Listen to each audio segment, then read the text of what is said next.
உங்கள் எல்லாருக்கும் இயேசுவின் நாமத்திலே உங்களுடைய அன்பின் வாழ்த்துக்களை நாங்கள் தெரிவிக்கிறோம். आप सभी को यीशु मसीह के नाम से हम प्रेम से आपको बधाई देते हैं. மீண்டும் ஒரு முறை கூட இந்த வெள்ளிக்கிழமையிலே உங்களை சந்திப்பதிலே நாங்கள் பெரும் மகிழ்ச்சி அடைகிறோம்.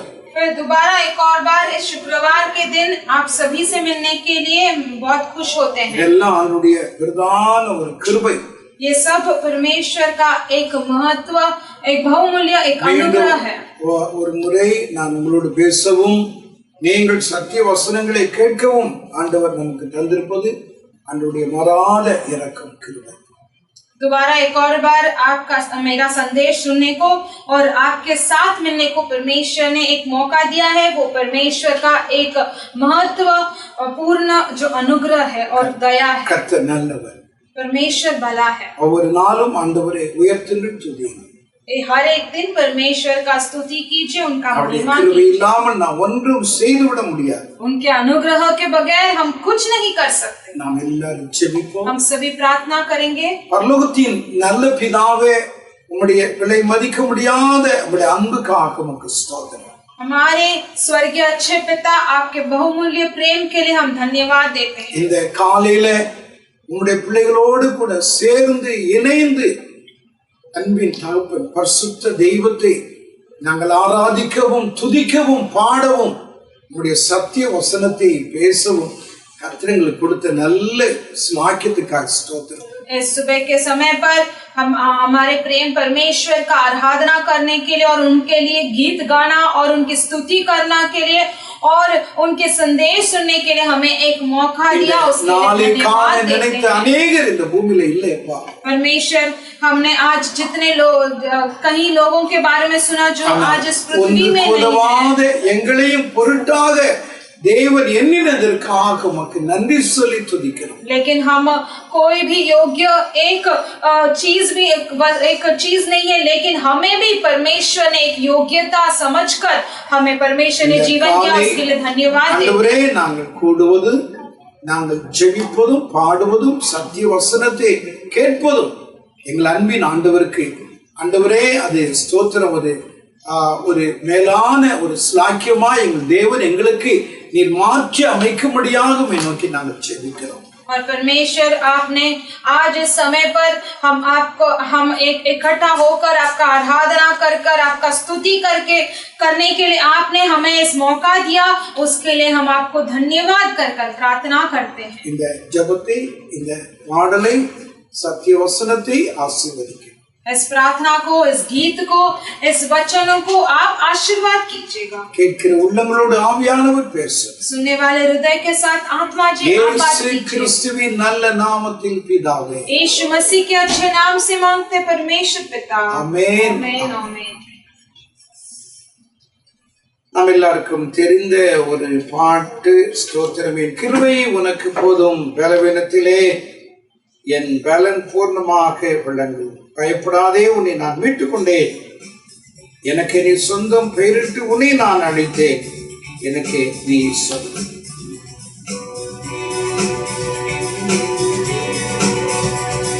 என் கிருபை உனக்கு போதும், பலவீனத்தில் என் பலமோ பூரணமாய் விளங்கும்.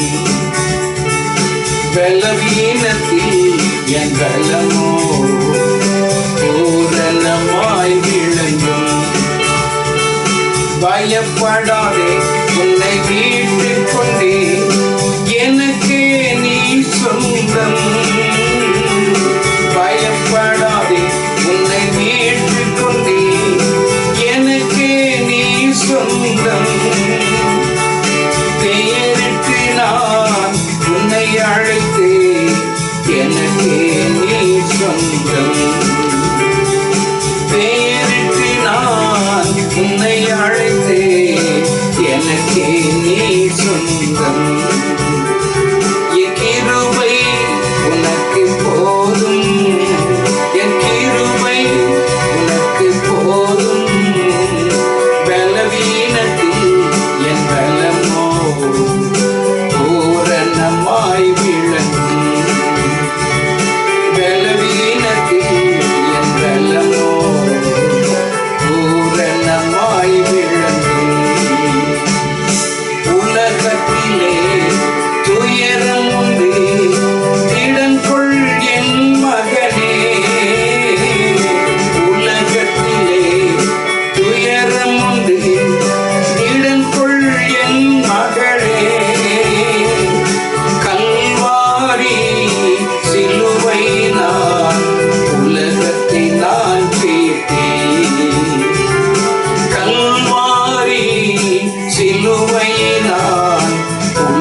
கைவிடப்படுவதில்லை. கலங்கினாலும் மனம் முறிவதில்லை, கைவிடப்படுவதில்லை. என் கிருபை உனக்கு போதும், என் கிருபை உனக்கு போதும். பலவீனத்தில் என் பலமோ பூரணமாய் விளங்கும். பலவீனத்தில் என் பலமோ பூரணமாய் விளங்கும்.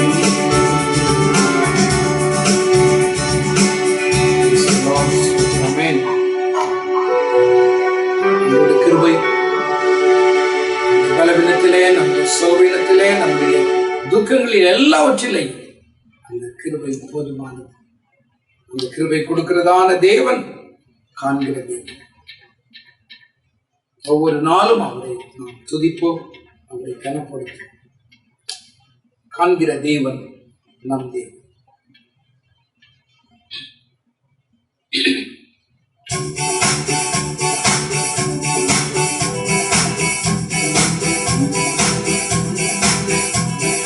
காண்கிற தேவன் நம் தேவன், காலமும் அவரை துதித்திடுவோம்.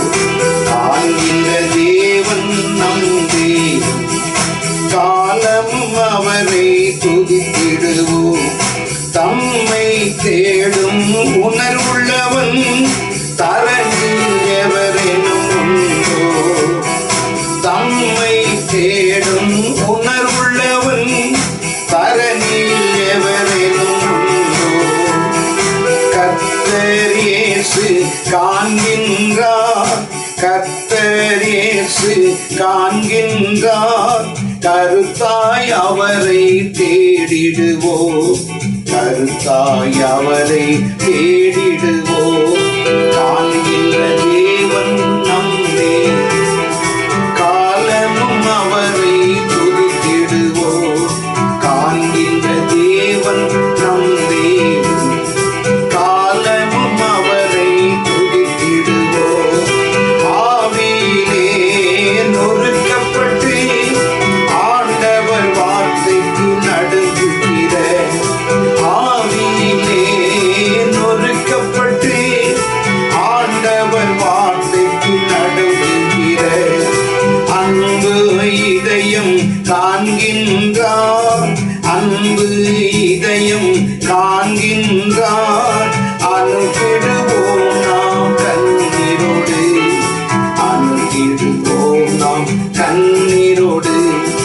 காண்கின்ற தேவன் நம் தேவன், காலமும் அவரை துதித்திடுவோம். காண்கின்ற தேவன் நம் தேவன், காலமும் அவரை துதித்திடுவோம். உத்தம இதயம் கொண்டிருப்போம், உன்னத வல்லமை பெற்றிடுவோம்.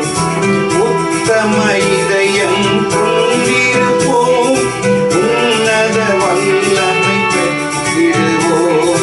கர்த்தரின் கண்கள் பூமி எங்கும், கர்த்தரின் கண்கள் பூமி எங்கும் கருத்தாய் நோக்கி பார்க்கின்றன, கருத்தாய் நோக்கி பார்க்கின்றன.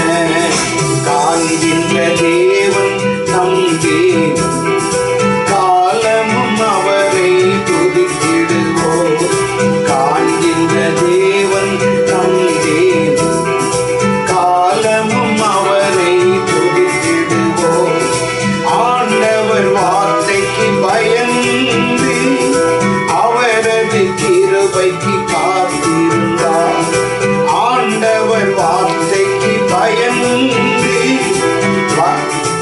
அவரது கிருபைக்கு காத்திருந்தார். பஞ்ச காலத்தில் உணவளிக்க, பஞ்ச காலத்தில் உணவளிக்க பரிவாய் நம்மை பார்க்கின்றார், பரிவாய் நம்மை பார்க்கின்றார். காண்கின்ற தேவன் நம் தேவன், காலமும் அவரை துதித்திடுவோம். காண்கின்ற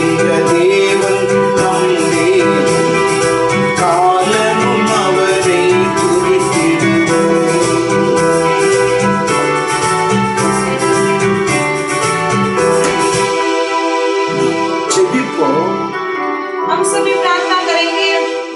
பரலோகத்தின் பிதாவே, உம்முடைய வல்லமையுள்ள நாமத்திற்காக ஸ்தோத்திரம். हमारे स्वर्गीय अच्छे पिता, आपके सामर्थ भरा नाम के உம்முடைய हम धन्यवाद देते பரிசுத்த हैं। வார்த்தைகளை நீர் எங்களுக்கு தந்திருக்கிறீங்க. आपके पवित्र वचनों को आपने हमें दिया है। அதை நாங்கள் பேசுகிறவர்களும் கேட்கிறவர்களுமாக மாத்திரம் அல்ல ஆண்டவரே, அதற்கு முற்றிலுமாய் கீழ்ப்படுகிற பிள்ளைகளாய் நீர் எங்களை மாற்றும்படியாக உம்மை நோக்கி நாங்கள் ஜெபிக்கிறோம். परमेश्वर ना केवल वो सुनने के लिए, वो पढ़ने के लिए आपने हमें उसे दिया है, हमें उसे दिन भर दिन उसे उपयोग இந்த करने के लिए வார்த்தைகள் परमेश्वर உம்முடைய सहायता பிள்ளைகளுக்கு कीजिए। கால்களுக்கு தீபம், பாதைக்கு வெளிச்சமாய் இருக்கட்டும். और ये वचन जो भी है वो हमारे पैरों के लिए वो दीपक होगा, वो हमारे रास्ते में वो ज्वाला बनकर இந்த रहेगा। வார்த்தைகளை கேட்கிற ஒருவருடைய வாழ்க்கையில ஒரு பெரிய மாற்றத்தை இந்த ராத்திரியில கர்த்தர், இந்த காலையில கர்த்தர் கட்டளையிடும்படியாக உம்மை நோக்கி நாங்கள் ஜெபிக்கிறோம். ये वचनों को सुनने वाले जो कोई भी हो, उन हर एक के जीवन में परमेश्वर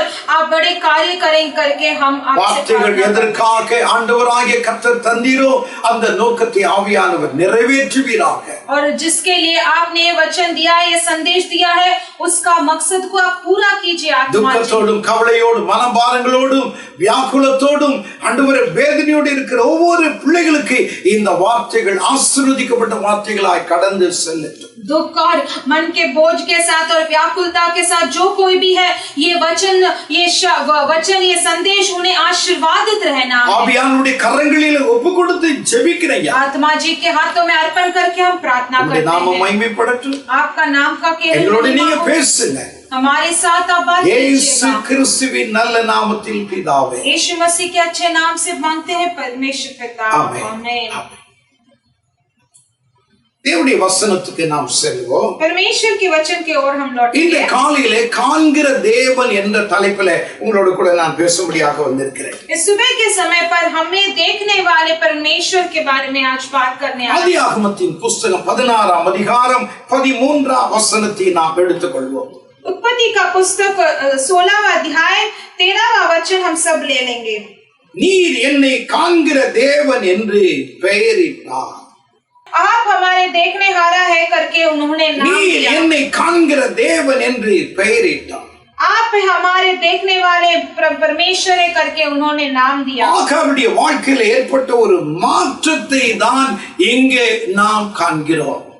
आगार के जीवन में जो एक बदलावट है उसी के बारे में हम यहाँ पर देखते அவருடைய हैं। வாழ்க்கையிலே ஒரு மாற்றத்தை ஆண்டவராகிய கர்த்தர் அவ்விதமாய் ஸ்தோத்திரம் இந்த வார்த்தையின் நேரத்தில் ஆண்டவர் கொடுக்கிறார். और उसके जीवन के जो बदलाव को इस वचनों के द्वारा परमेश्वर देते हैं।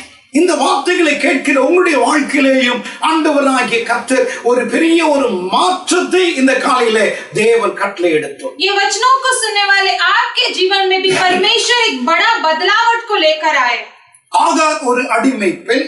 आगार जो है एक गुलामी स्त्री थी। அந்த அடிமை பெண்ணாகி அவருடைய வாழ்க்கையிலேயும் ஆண்டவராகிய கர்த்தர் ஒரு பெரிய ஒரு அற்புதத்தை தேவன் செய்தார். और उस गुलामी स्त्री के जीवन में भी परमेश्वर यहोवा ने उसके जीवन में एक अद्भुत कार्य किया। அடிமை பெண் என்று சொன்னால் அவளுக்கு பேச்சுரிமை கிடையாது, அவளுக்கு செயல்படுத்துகிற உரிமை கிடையாது, அவளுக்கு நியாயத்தை எடுத்து சொல்லுவதற்கு உரிமை கிடையாது. एक गुलामी स्त्री का मतलब ये होता है कि वो इतने गुलामीपन में रहते हैं कि वो बोल नहीं पाएंगे कुछ, या फिर वो कुछ न्याय नहीं कर पाएंगे, या फिर अपना कोई शब्द வேலைக்காரிக்கும் அடிமை பெண்ணுக்கு ஒரு பெரிய வித்தியாசம் இருக்கிறது.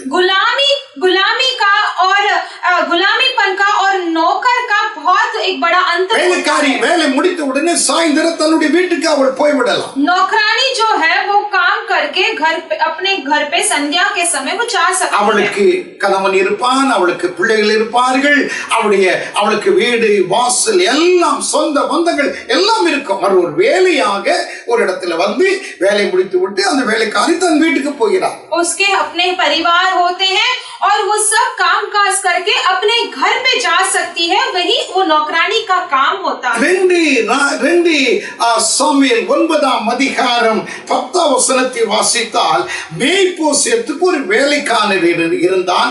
அவனுடைய பேர் சீபா. और दूसरा सामुएल 9:10 हम पढ़ेंगे तो देख पाएंगे यहाँ पर मेपोसेत उनका एक नौकर था, उसका नाम सीबा था। அவனுக்கு மனைவி பிள்ளைகள் இருந்தார்கள், அநேக வேலைக்காரர்கள் இருந்தார்கள்.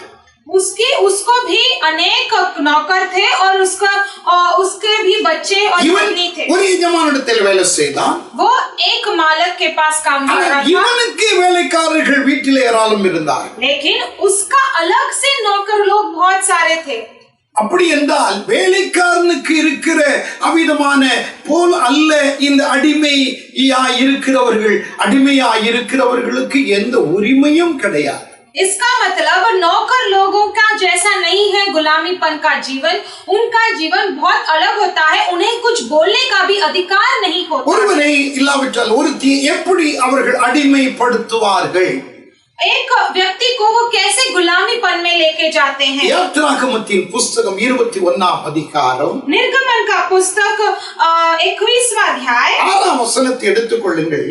21वां अध्याय 6वां वचन ஒரு அடிமையை எப்படி தெரிந்தெடுக்கிறார்கள் என்று அவ்விதமா இந்த வசனம் நமக்கு மேலேயும் கீழேயும் சுட்டி காண்பிக்கிறது. एक गुलाम को कैसे उन लोग कैसे चुनते हैं करके इस वचन के द्वारा ऊपर और नीचे पढ़ेंगे तो हम जान पाएंगे. அவன் அந்த அடிமை பெண்ணை விலைக்கு வாங்குவதற்கு முன்பாக விலைக்கு அவனுடைய சொந்த பந்தங்களோ கணவனோ இல்லாவிட்டால் பிள்ளைகளிடத்திலோ இல்லாவிட்டால் யாரோ ஒரு மனுஷனிடத்திலோ ஒரு குறிப்பிட்ட அந்த பெண்ணை அந்த மனுஷனை விலை கொடுத்து அந்த எஜமான் வாங்குகிறான்.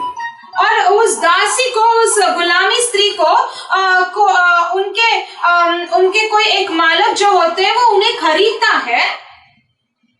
அந்த பெண்ணை இல்லாவிட்டால் அந்த மனுஷனை ஸ்தோத்திரம் அந்த வாங்கின எஜமான் கூட்டிக் கொண்டு நியாயாதிபதியிடத்திலே போக வேண்டும். और उस गुलामी स्त्री को या गुलामी पुरुष को ले उसे खरीद कर एक न्याय जज के पास जाना है. அங்கே போகும் பொழுது அந்த நியாயாதிபதியிடத்தில் இந்த எஜமான் சொல்வான், இவளை ரூபாய் விலை கொடுத்து நான் வாங்கியிருக்கிறேன், இல்லாவிட்டால் இவனை இவ்வளவு ரூபாய் விலை கொடுத்து நான் வாங்கியிருக்கிறேன். और उसके पास जाते ही उसे कहते हैं कि मैंने इसे इतने पैसे देकर मैंने इस गुलामी स्त्री को या पुरुष को मैंने खरीदा है. அப்படி சொன்ன உடனே அந்த வேலைக்காரன் இல்லாவிட்டால் வேலைக்காரியை அந்த இடத்துல இருக்கிற அந்த கதவு நிலை அருகே சேர்த்து காதோடு கூட ஒரு கம்பி வைத்து குத்த வேண்டும். और जैसे ही उसे खरीदा है बोले तो वहां के एक दरवाजे के पास में उसे एक कान के बाजू में उसे किल्ले से मारना है. அந்த காதிலே ஒரு ஓட்டை உண்டாகும். और वो जैसे ही वो कानों में एक खिल्ला डालते हैं और खिल्ला बन जाता है. இவள் அவிதமாய் ஜீவிய காலமெல்லாம் அடிமைப்பட்டு இருக்கிறாள் என்று அந்த காதினுடைய ஓட்டை அவிதமாய் அவளுக்கு சாட்சியாக இருக்கும்.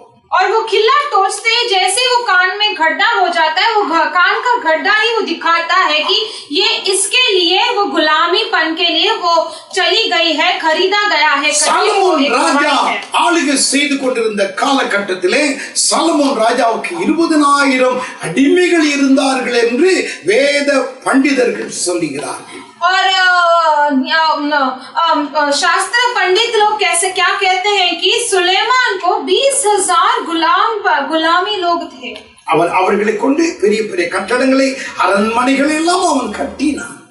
उन लोगों के वजह से, उन लोगों के द्वारा वो बड़े बड़े महल बहुत कुछ उसने बनाया. ஆகாரை ஆபிரகாமுடைய குடும்பத்திலே எப்படி இணைத்தார்கள், எந்த சூழ்நிலையில வந்தார் என்பது நமக்கு தெரியாது.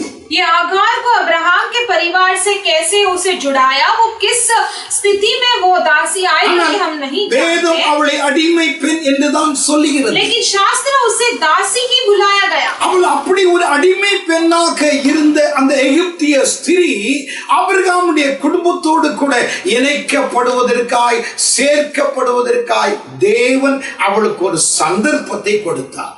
और ऐसे गुलामीपन वाली स्त्री वो अब्राहम के परिवार के साथ जुड़ने के लिए परमेश्वर ने एक मौका दिया.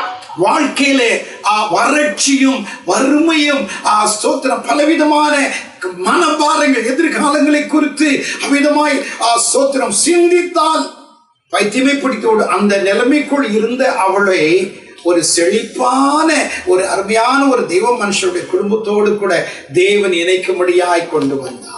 और उसका जीवन में इतना दुख और इतना सूखापन था कि वो मौत के द्वारा ही जा सकती थी, लेकिन परमेश्वर ने उसे एक हरा भरा परिवार अब्राहम के परिवार में लेकर आया। மத்தியிலே இருந்தவருடைய வாழ்க்கையில ஒரு மகிழ்ச்சி நிறைந்த ஒரு குடும்பத்தோடு கூட இணைக்கும்படியாய் தேவன் கிருபை செய்தார். एक आंसू भरा जीवन जो जी रही थी उसे एक खुशी का परिवार देखकर उसे जुड़ा दिया परमेश्वर। அபிரகாமோடு கூட இணைக்க சாராளோடு கூட இணைக்கப்படுவது என்று சொல்லி சொன்னால் ஒரு பெரிய பாக்கியம். अब्राहम और सारा के साथ जुड़ना बोले तो एक बड़ा एक भाग्यशाली है। வீட்டில 318 வேலையாட்கள் இருந்தார்கள். अब्राहम के घर पे 318 नौकर लोग थे. இவளை ஒரு வேலைக்காரியாக இல்லாவிட்டால் அடிமை பெண்ணாக இருக்கும்படியாக தேவன் அங்கே அழைத்து வரவில்லை. उसे एक नौकरानी या उसे एक दासी बनाकर उसे वहां पर नहीं लेकर आए. தேவன் அவளை அந்த குடும்பத்திலே ஸ்தோத்திரம் அவிதமாய் சாரால் நினைத்தால் எனக்கு குழந்தை இல்லை பிள்ளை இல்லை, இவளை கொண்டு என் குடும்பம் கட்டப்பட வேண்டும் என்று சாரால் விரும்பினார். और इसके सारा के लिए सारा गर्भ नहीं हो पा रही थी, इसीलिए उसके द्वारा अगार के द्वारा वो बच्चा पैदा करने के लिए सारा चाहती थी. அப்படிப்பட்ட ஒரு மேன்மையான ஒரு வாழ்க்கையை இந்த ஆகார் என்று சொல்லக்கூடிய இந்த அடிமை பெண் தவறவிட்டார். ऐसा एक महत्व जीवन जो परमेश्वर ने उसे दिया था वो आगार ने उसे खो दिया. இந்த அடிமை பெண்ணாகிய ஆகாருக்கு எப்படி ஆண்டவராகிய கர்த்தர் அவருடைய வாழ்க்கையில ஒரு டர்னிங் பாயிண்ட், ஒரு திருப்பு முனையை, ஒரு மாற்றத்தை கர்த்தர் கொடுத்தாரோ அதே போல ஒவ்வொரு மனுஷனுடைய வாழ்க்கையிலையும் ஒரு திருப்பு முனையை கர்த்தர் கொடுக்கிறார். आगार को जैसे परमेश्वर ने उसके जीवन में एक बदलावट लाने का एक मौका दिया, उसी तरह परमेश्वर हर एक व्यक्ति को अपना बदलावट जीवन करने के लिए मौका देता है. ஆண்டவராகிய கர்த்தர் ஒரு திருப்புமுனையை கொடுத்திருப்பார். आप सुनने वाले बच्चे, आपके जीवन में भी परमेश्वर ने एक बदलावट लाने के लिए एक मौका தேவனை தேட வேண்டும், ரட்சிக்கப்பட வேண்டும், பரலோகத்துக்குரிய ஒரு மார்க்கத்தை அவன் கண்டுகொள்ள வேண்டும், மெய் தேவனை ஆராதிக்க வேண்டும். அதுதான் ஆண்டவர் அவன் மேல் வைத்திருக்கிற ஒரு அனாதி நோக்கம். எந்த மனுஷனாயிருக்க परमेश्वर का एक ही मकसद होता है कि वो परमेश्वर को ढूंढना है, उद्धार पाना है और परमेश्वर के स्वर्ग राज्यों को ढूंढना है. वही परमेश्वर का एक ही मकसद होता है. ஒரு சந்தர்ப்பத்தை கர்த்தர் கொடுக்கிறார். परमेश्वर हर एक व्यक्ति को एक मौका देता है. அந்த சந்தர்ப்பத்தை இந்த ஆகார் என்று சொல்லக்கூடிய அடிமை பெண் தவறவிட்டார். इस मौके को आगार जो गुलामी स्त्री थी उसने वो खो बैठा. நம்முடைய இந்திய தேசத்தினுடைய அவிதமாய் ஸ்தோத்திரம் மகாத்மா காந்தி அவர்களுக்கு கர்த்தர் ஒரு வாய்ப்பு கொடுத்தார். हमारे भारत देश के महात्मा गांधी को परमेश्वर ने एक मौका दिया. தேவனை ஆண்டவராகிய இயேசுவை அறிந்து கொள்ள வேண்டும், வேத பரிசுத்த வேதாகமத்தை வாசிக்க வேண்டும் என்று ஆண்டவர் அவருக்கு ஒரு சந்தர்ப்பத்தை கொடுத்தார். परमेश्वर को वो जानकर लेना है और उस पवित्र शास्त्रों को पढ़ने के लिए परमेश्वर ने गांधी जी को एक मौका दिया. வேதத்தை அதிகமாய் அவர் வாசித்திருக்கிறார். इसीलिए वो भी पवित्र शास्त्रों को अधिक से ஒரு अधिक முறை उन्होंने அவர் पढ़ा. சவுத் ஆப்பிரிக்காவில் இருந்து அமிதமாய் ஸ்தோத்திர இந்தியாவை நோக்கி பிரயாணப்பட்டு வந்து கொண்டிருக்கிற நேரத்திலே அன்றைக்கு கிறிஸ்துமஸ் நேரம், ஜனங்கள் எல்லாரும் கிறிஸ்துவர்கள் எல்லாரும் கைத்தட்டி பாடிக்கொண்டு அந்த கப்பலில் பிரயாணம் பண்ணி கொண்டு வருகிறார்கள்.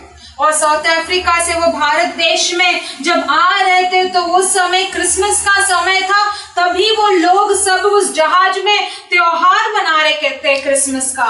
அப்பொழுது அந்த பாடல் முடிந்தது. அங்கிருக்கிறவர்கள் சொன்னார்கள், இந்த கிறிஸ்துமஸ் நேரத்துக்கு நேராக நாம் வந்திருக்கிறோம், நமக்கு ஒரு ஆலயம் இல்லை, ஆகையால் இயேசுடைய பிறப்பை குறித்து யாராயிலும் இங்க இருக்கிறவர்கள் பிரசங்கித்தால் நன்றாயிருக்கும் என்று அவிதமாய் சொல்ல யாருமே முன்வரவில்லை. ஆனால் மகாத்மா காந்தி அவர்கள் முன் வந்தார்.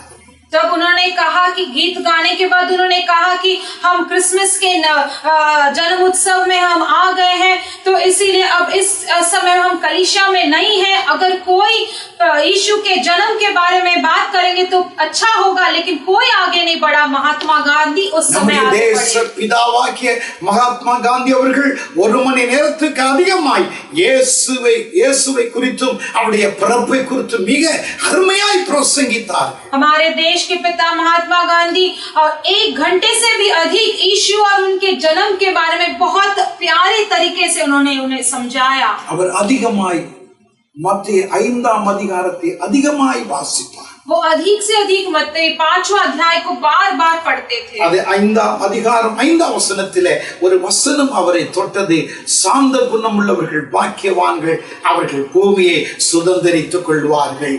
और मत्ती 5:5 उनको बहुत अधिक से छुआ।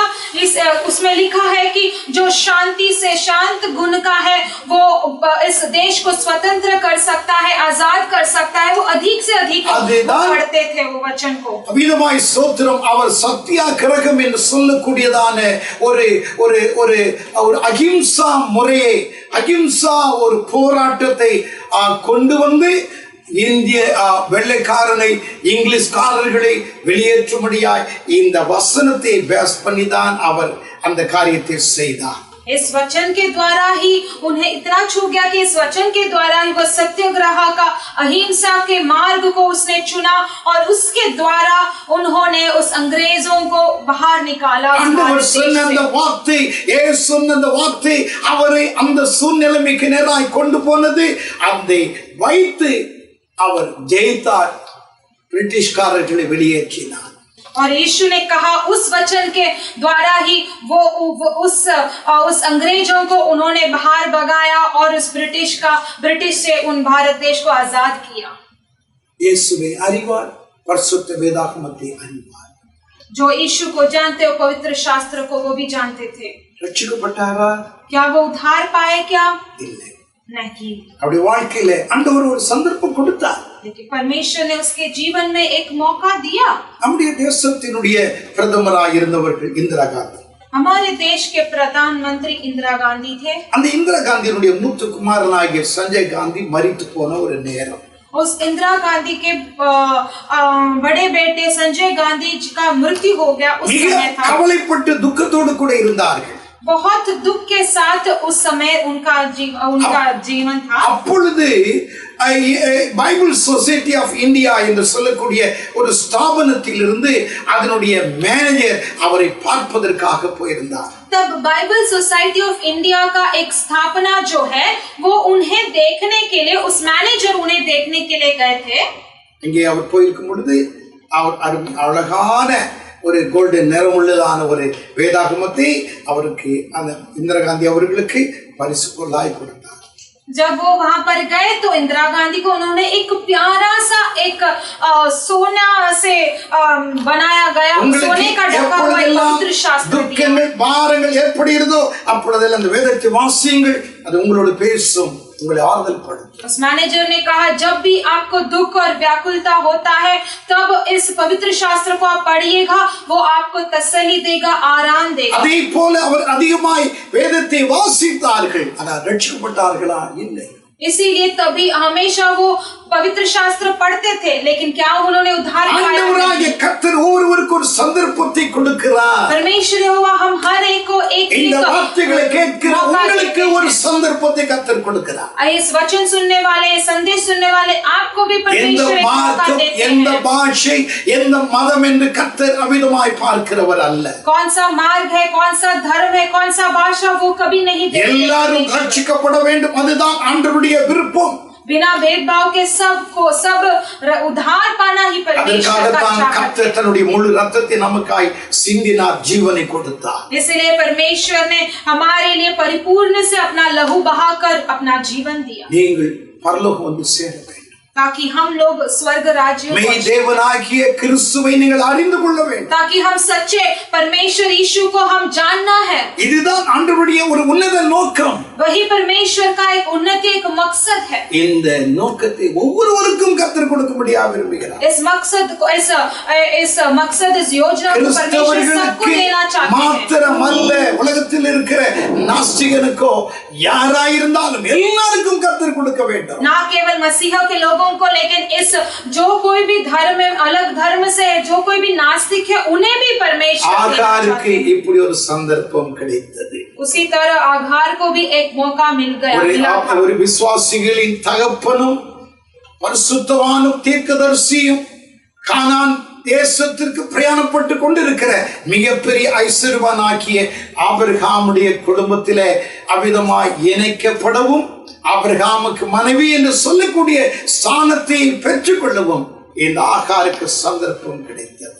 विश्वासियों का पिता और एक कानान देश में प्रवेश करने वाले एक पवित्र मनुष्य जो है, परमेश्वर ने उस आगार को इनकी पत्नी बनाकर परमेश्वर ने एक अच्छा एक मौका दिया।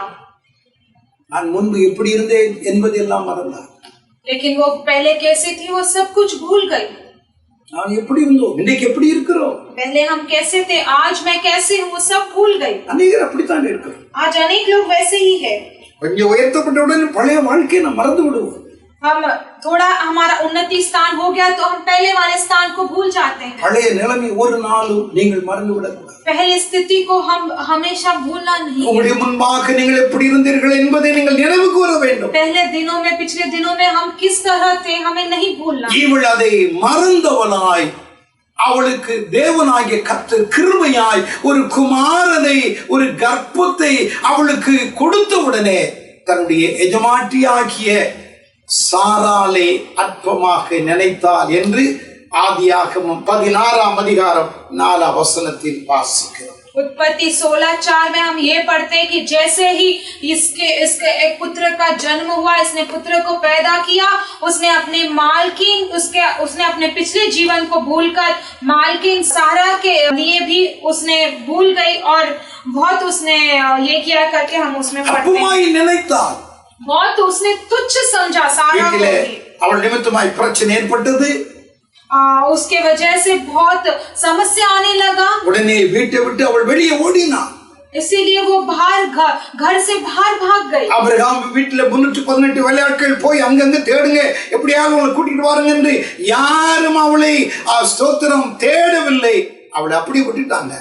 और अब्राहम के घर पे जो 318 नौकर लोग थे, जाओ आप जाके ढूंढो करके बोला, लेकिन किसी ने भी उसे नहीं ढूंढा, उसे ऐसे ही छोड़ दिया। அப்படி போய் கொண்டிருக்கிற நேரத்திலே தான் ஆண்டவராகிய கர்த்தர் அவளை மறுபடியும் சந்திக்கிறார். तब वैसे ही अकेले जाने वाले रास्ते में परमेश्वर यहोवा ने फिर दोबारा उसे देखा। அவளை மறுபடியுமாய் தேவன் சந்திக்கிறார். दोबारा उससे मिलते हैं परमेश्वर। அவளை ஸ்தோத்திரம் ஆண்டவராகிய கர்த்தர் அவளை மறக்கவில்லை. परमेश्वर ने उसे नहीं भूला।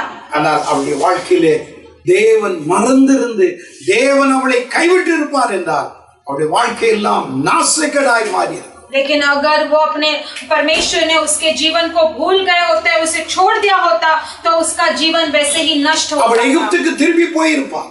वो अभी फिर से दोबारा वो मिस्र देश चली जाती। ஆராதனைக்கு அடிமைப்பட்டு கிடப்பாள். वो मूर्ति पूजा के गुलामी में चली जाती। இல்லாவிட்டால் அவள் தற்கொலை செய்து மடிந்து போயிருக்கலாம். या फिर वो खुदकुशी करने चले जाती। ஆனால் ஆண்டவராகிய கர்த்தர் பெயர்சுபா என்று சொல்லக்கூடிய வனாந்தரத்தில் அலைந்து திரிந்து கொண்டிருந்த அவளை ஆண்டவராகிய கர்த்தர் சந்தித்து அவளை திரும்ப அவளோடு கூட பேசினார். लेकिन परमेश्वर यहोवा ने बेर्शेबा नामक एक पर्वत के उधर वो जब चल रही थी, परमेश्वर ने उसे मिले और उसके साथ आगार के साथ बात करने लगे। அப்பொழுதுதான் அவள் பெயர் வைக்கிறார்.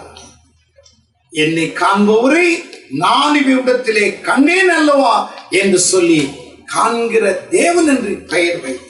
तभी वो उनके लिए एक नाम रखती है कि मैं यहाँ भी उसके जाते हुए देखने पाए जो मेरा देखना हारा है। என்னை காண்பவரை நான் இவ்விடத்திலே கண்டேன், मुझे देखने वाले परमेश्वर को मैंने यहाँ पर देखा என்று சொல்லி அவருக்கு காண்கிற தேவன் என்று பெயர் வைத்தார். ऐसे कहकर वो देखना हारा परमेश्वर करके नाम தேவனுடைய கண்கள் பூமி எங்கும் உலாவிக் கொண்டிருக்கிறது. परमेश्वर का दृष्टि पूरे அவருடைய संसार पर கண்களுக்கு यहाँ மறைவானது யாரும் இல்லை, எவரும் கிடையாது.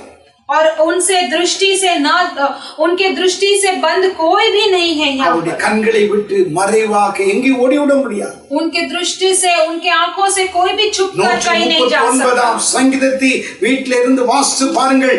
நான் எங்கே போனாலும் உடைய கண்கள் அங்கே பார்த்து கொண்டே இருக்கிறது. 139 भजन संगीता को आप सभी पढ़ के देखिएगा। मैं जहाँ कहीं भी जाऊंगा तो आपका दृष्टि, आपका आंख मुझे देखेगा। நம்முடைய தேவன் நம்மை காண்கிறது. हमारे परमेश्वर एक देखनेहारा உங்களுடைய परमेश्वर, நிலைமையை காண்கிறவர். हमें हमारे परिस्थिति को உங்களுடைய देखते हैं। சூழ்நிலையை இந்த காலையில பார்த்து கொண்டிருக்கிறார். हमारे स्थिति को इस सुबह के समय में देखते हैं। அவருக்கு மறைவானது ஒண்ணுமே கிடையாது. उनसे छुपा हुआ कुछ भी नहीं है। யாரும் அவருக்கு போய் இது யாரும் சொல்ல வேண்டியது அவசியம் இல்லை. उनको कोई भी जाके बोलने का जरूरत नहीं है। தமிழ்நாட்டில் ஒரு ஆவிக்குரிய ஒரு சபையிலே ஒரு நல்ல குடும்பம் ஆராதனை செய்து கொண்டிருந்தார். तमिलनाडु में एक आत्मिक कलीसिया में एक अच्छे परिवार आराधना कर रहा था। அந்த குடும்பத்தில் இருக்கிற ஒரு பையனுக்கு பெண் தேடினார்கள். ஆந்திராவிலே ஒரு ஆவிக்குரிய சபையிலே இருக்கிறதாக கேள்விப்பட்டு விவாகம் நடந்து முடிந்தது.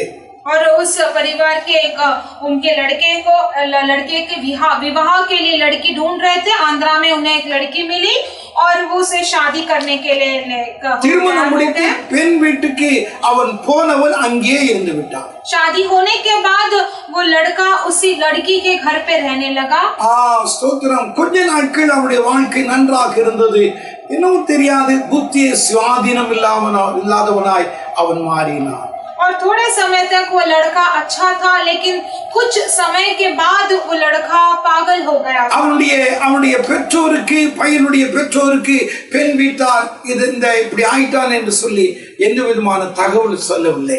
और उस लड़के के माँ बाप को इस लड़की वालों ने कुछ नहीं कहा कि ये लड़का पागल हो गया करके। எப்படியா சரியாகி விடும் என்று சொல்லி டாக்டர் இடத்துல அதுக்கு என்று பார்த்தார்கள். கடைசியாக அந்த பையனை காணாமல் போய்விட்டான்.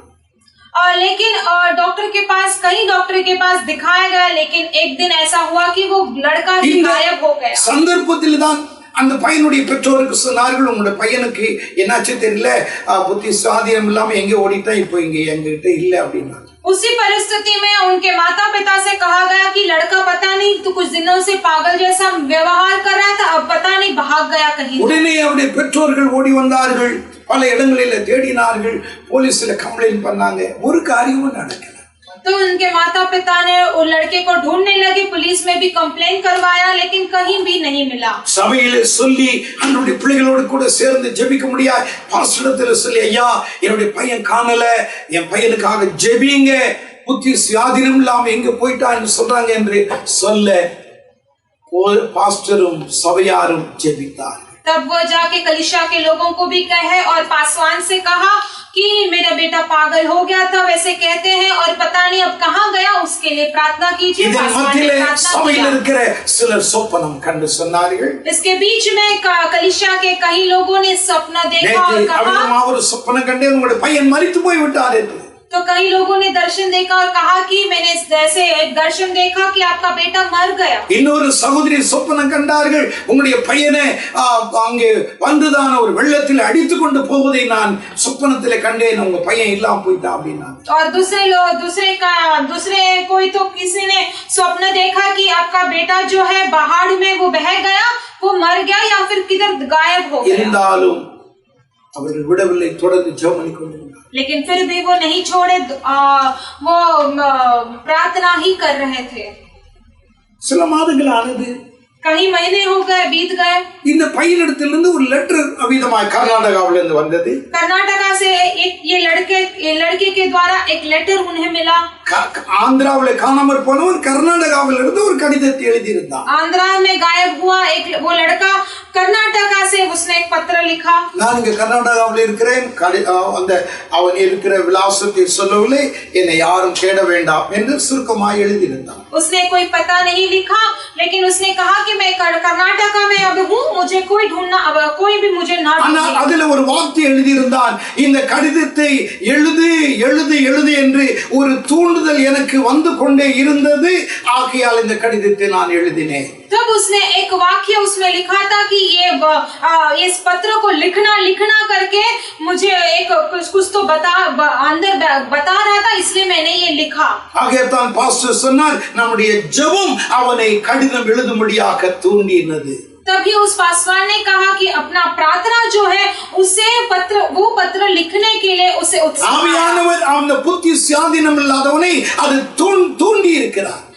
आत्मा जी ही उस मूर्ख आदमी को उत्साह आया, தொடர்ந்து ஜெபித்தார்। और आगे भी वो प्रार्थना करने लगा। ஒரு நாள் அந்த பையன் வீடு தேடி பெற்றோரிடத்தில் வந்து சேர்ந்தான்। एक दिन वो लड़का उन माता पिता को ढूंढकर घर पे आ गया। எனக்கு அருமையானவர்களே, मेरे प्रिय लोगों, அவ்விதமா ஆந்திராவிலே காணாமல் போனவன், கர்நாடகாவிலே புத்தி சுயாதீனம் இல்லாமல் அலைந்தவன் வீடு தேடி வரும்படியாய் கர்த்தர் கிருபை செய்தார்। காரணம் நம்முடைய தேவன் காண்கிறது। आंध्रा में गायब हुआ लड़का जो कर्नाटका में भी था, वो कर्नाटका से पर उसके माता पिता को आकर ढूंढने के लिए परमेश्वर ने एक मौका दिया, क्योंकि हमारे परमेश्वर देखने वाले परमेश्वर है। இந்த அலைந்து திரிந்து கொண்டிருந்த ஆகாரை ஆண்டவராகிய கர்த்தர் சந்தித்தார்। इस यहाँ वहाँ घूमने फिरने वाली आगार को परमेश्वर ने ढूंढा। அலைந்து திரிவது என்பது அசுத்த ஆவியினுடைய ஒரு செயல்பாடுகள்। यहाँ वहाँ फिरना ही एक अशुद्ध आत्मा का एक उसका एक चाल है। ஆவி ஒரு மனுஷனுக்குள் இருக்கும் பொழுதுதான் அவனை அலைய விடும்। जब अशुद्ध आत्मा एक मनुष्य के अंदर होता है, तब वो यहाँ वहाँ फिरता है। மத்தேயு 12ஆம் அதிகாரம் 43ஆம் வசனத்திலே அந்த அசுத்த ஆவி ஒரு மனுஷனை விட்டு புறப்படும் பொழுது வறண்ட இடங்களிலே அலைந்து இளைப்பாறுதல் இல்லாமல் அவிதமாய் இங்கும் அங்கு ஓடும் என்று ஆண்டவராகிய கர்த்தர் சொன்னார்। हम मत्ती में पढ़ते हैं कि मनुष्य के अंदर जो अशुद्ध आत्मा जो होता है, जब उससे वो बाहर निकालता है, वो यहाँ वहाँ नहीं भागता रहता है, वो एक स्थान पे रहता है। அப்படி அலைந்து கொண்டிருந்தவள் தான் இந்த ஆகார் ஒரு பெயர் வைத்தால் நீர் என்னை காண்கிற தேவன்। और ऐसे यहाँ वहाँ फिरने वाली आगार ने परमेश्वर के लिए देखकर एक नाम रखी है कि आप देखने वाला தேவன் எதையெல்லாம் காண்கிறார் என்பதை உங்களோடு கூட சுருக்கமாய் சொல்லி நான் முடிக்க நினைக்கிறேன்। इस सुबह के समय पर हमारे परमेश्वर क्या कुछ देखते हैं करके आज मैं आपसे बात करना चाहता हूँ। परमेश्वर हमें देखते हैं, உங்களுடைய பிரச்சனைகளை பார்க்கிறார், आपके परेशानियों को देखते हैं, உங்களுடைய வாழ்க்கையில் இருக்கிற என்னென்ன குழப்பங்கள் இருக்கிற எல்லாவற்றையும் ஆண்டவர் அறிவார்। आपके जीवन के जो भी व्याकुलता है परमेश्वर सब जानते हैं। காண்கிற ஒரு 5 காரியங்களை சுருக்கமாய் சொல்லி நான் முடிக்கிறேன்। उस देखने वाले 5 कार्यों को मैं जल्दी बोलकर समाप्त யாத்ராகமத்தின் புத்தகம் 3ஆம் அதிகாரம் 9ஆம் வசனத்தை நாம் எடுத்துக்கொள்வோம்। निर्गमन का पुस्तक 3 अध्याय 9वां वचन हम ले लेंगे। எகிப்தியர் அவர்களை ஒடுக்குதலை நான் கண்டேன்। मिस्रियों का उन पर अंधेर करना भी मुझे दिखाई पड़ा है। எகிப்தியர் அவர்களை ஒடுக்குதலை நான் கண்டேன்। मिस्रियों का उन पर अंधेर करना भी मुझे दिखाई पड़ा है। இந்த கூட்ட ஜனங்கள் ஒரு மனுஷனுடைய கூக்குரல் அல்ல, और ये जो झुंड लोग जो है, ये एक मनुष्य के रोना नहीं है। ஒரு மனுஷர் ஒடுக்கப்பட்ட நிலைமையை குறித்து இங்க பரிசுத்த வேதம் இந்த வசனத்திலே சொல்லவில்லை। और एक मनुष्य के अंधेर के बारे में ये पवित्र शास्त्र नहीं कहता है। 30 லட்சம் ஜனங்கள் ஒடுக்கப்பட்ட ஒரு கூக்குரலை தான் இந்த வசனம் நமக்கு சுட்டி காண்பிக்கிறது। 30 लाख लोगों के जो चिल्लाहट के बारे में ही यहाँ पर परमेश्वर यहाँ पर इस वचन बताता है। பெரியவர் சிறியவர் குழந்தைகள் முதற்கொண்டு எல்லாரும் குய்யோ முறையொன்று கூக்குரலிட்டுக் கொண்டிருந்தார்கள் தேவனை நோக்கி। और 30 यहाँ पर बड़े छोटे सब लोग यहाँ पर चिल्ला रहे थे परमेश्वर की ओर। ஒரு நாள் 2 நாள் அல்ல, தலைமுறையா 4 தலைமுறை கடந்து போய்விட்டது। அவர்களுடைய ஒடுக்குதல், அவருடைய கூக்குரல் தேவ சன்னிதானத்திலே கடந்து வந்தது। एक दिन 2 दिन नहीं, ऐसे 4 पीढ़ी तक वो चिल्ला रहे थे और वो परमेश्वर के सन्निधान में आ पहुंचा। உங்களுடைய குடும்பம் தலைமுறையாய் பலவிதமான ஒடுக்கத்தில் மத்தியிலே ஓடிக்கொண்டிருக்கிறதா? आपका परिवार क्या ऐसे पीढ़ी इतने दिनों तक आप इतने दुख और अंधेरे में है क्या? அவிதமாய் ஸ்தோத்திரம் பலவிதமான பிரச்சனையின் மத்தியிலும் அவிதமாய் உங்களுடைய குடும்பம் ஓடிக்கொண்டிருக்கிறதா? क्या आपका परिवार श्राप में या फिर कहीं सारे दुख और दर्द परेशानियों में चल रहा 30 है? லட்சம் ஜனங்கள் ஒடுக்கப்பட்டு கிடந்தார். 30 लाख लोग यहाँ पर अंधेर में थे. ஒடுக்குதல் என்று சொன்னால் அவர்களை அடித்து அடித்து அவருடைய ஸ்தோத்திரம் பலனெல்லாம் குந்தி போக பண்ணுவதுதான் ஒடுக்குதல் ஆகும். यहाँ पर अंधेर करना बोले तो बहुत उन्हें दुख पहुंचाना, उन्हें मार मार कर इतना दुख और दर्द तकलीफ அடிக்க அவிதமாய் பலனெல்லாம் போய் இனி நீ என்ன சொன்னாலும் கேட்பதற்கு நாங்கள் ஆயத்தமாய் இருக்கிறோம், எங்களை ஒன்றும் இனி மேற்கொண்டு ஒன்றும் இம்சைப்படுத்த வேண்டாம் என்பதுதான் ஒடுக்குதல் ஆகும். ये अंधेर या उत्पीड़न बोले तो उन्हें इतना मारना कि इतना कमजोर होना कि अब आप जो भी कहेंगे हम सुनने को तैयार है. वही அவருடைய ஒடுக்குதலை தேவன் கண்டார். परमेश्वर ने उनका वो अंधेर को देखा. எகிப்தியர் ஒடுக்குதலை அவர் கண்டேன் என்று சொல்லுகிறார். मिस्रियों का उन पर जो अंधेर करना भी मुझे दिखाई दिया करके பெரிய ஒரு பணக்கார குடும்பம் ஒரு இடத்துல இருந்தது. एक बड़ा एक अमीर परिवार एक जगह पे था. அந்த குடும்பத்தை சந்திப்பதற்காக ஒரு பாஸ்டர் அவிதமாய் ஸ்தோத்திரம் ஒரு நாள் அந்த வீட்டை பார்ப்பதற்காக போயிருந்தார். उस परिवार को देखने के लिए उस पासवान ने उनके घर पे गए. ஒரு பெரிய பணக்கார குடும்பம், एक बड़ा धनवान परिवार था. ஊரில் இருக்கிற எல்லாரும் அந்த குடும்பம் அத்தை அறியாதவர்கள் யாருமே இருக்கவில்லை. उस शहर के लोग उस परिवार के बारे में न जानते हो ऐसा नहीं होता था. ஒரு பெரிய பணக்கார குடும்பம், एक बड़ा एक धनवान परिवार था. அந்த பெரிய பணக்கார அந்த குடும்பத்தை சந்திப்பதற்காக இந்த பாஸ்டர் போயிருந்தார். उस बड़े अमीर परिवार को देखने के लिए उस पासवान गए थे. அவர்களுக்கு 4 பெண் பிள்ளைகள் இருந்தார்கள். उनको 4 बच्चे थे, 4 लड़कियां थी.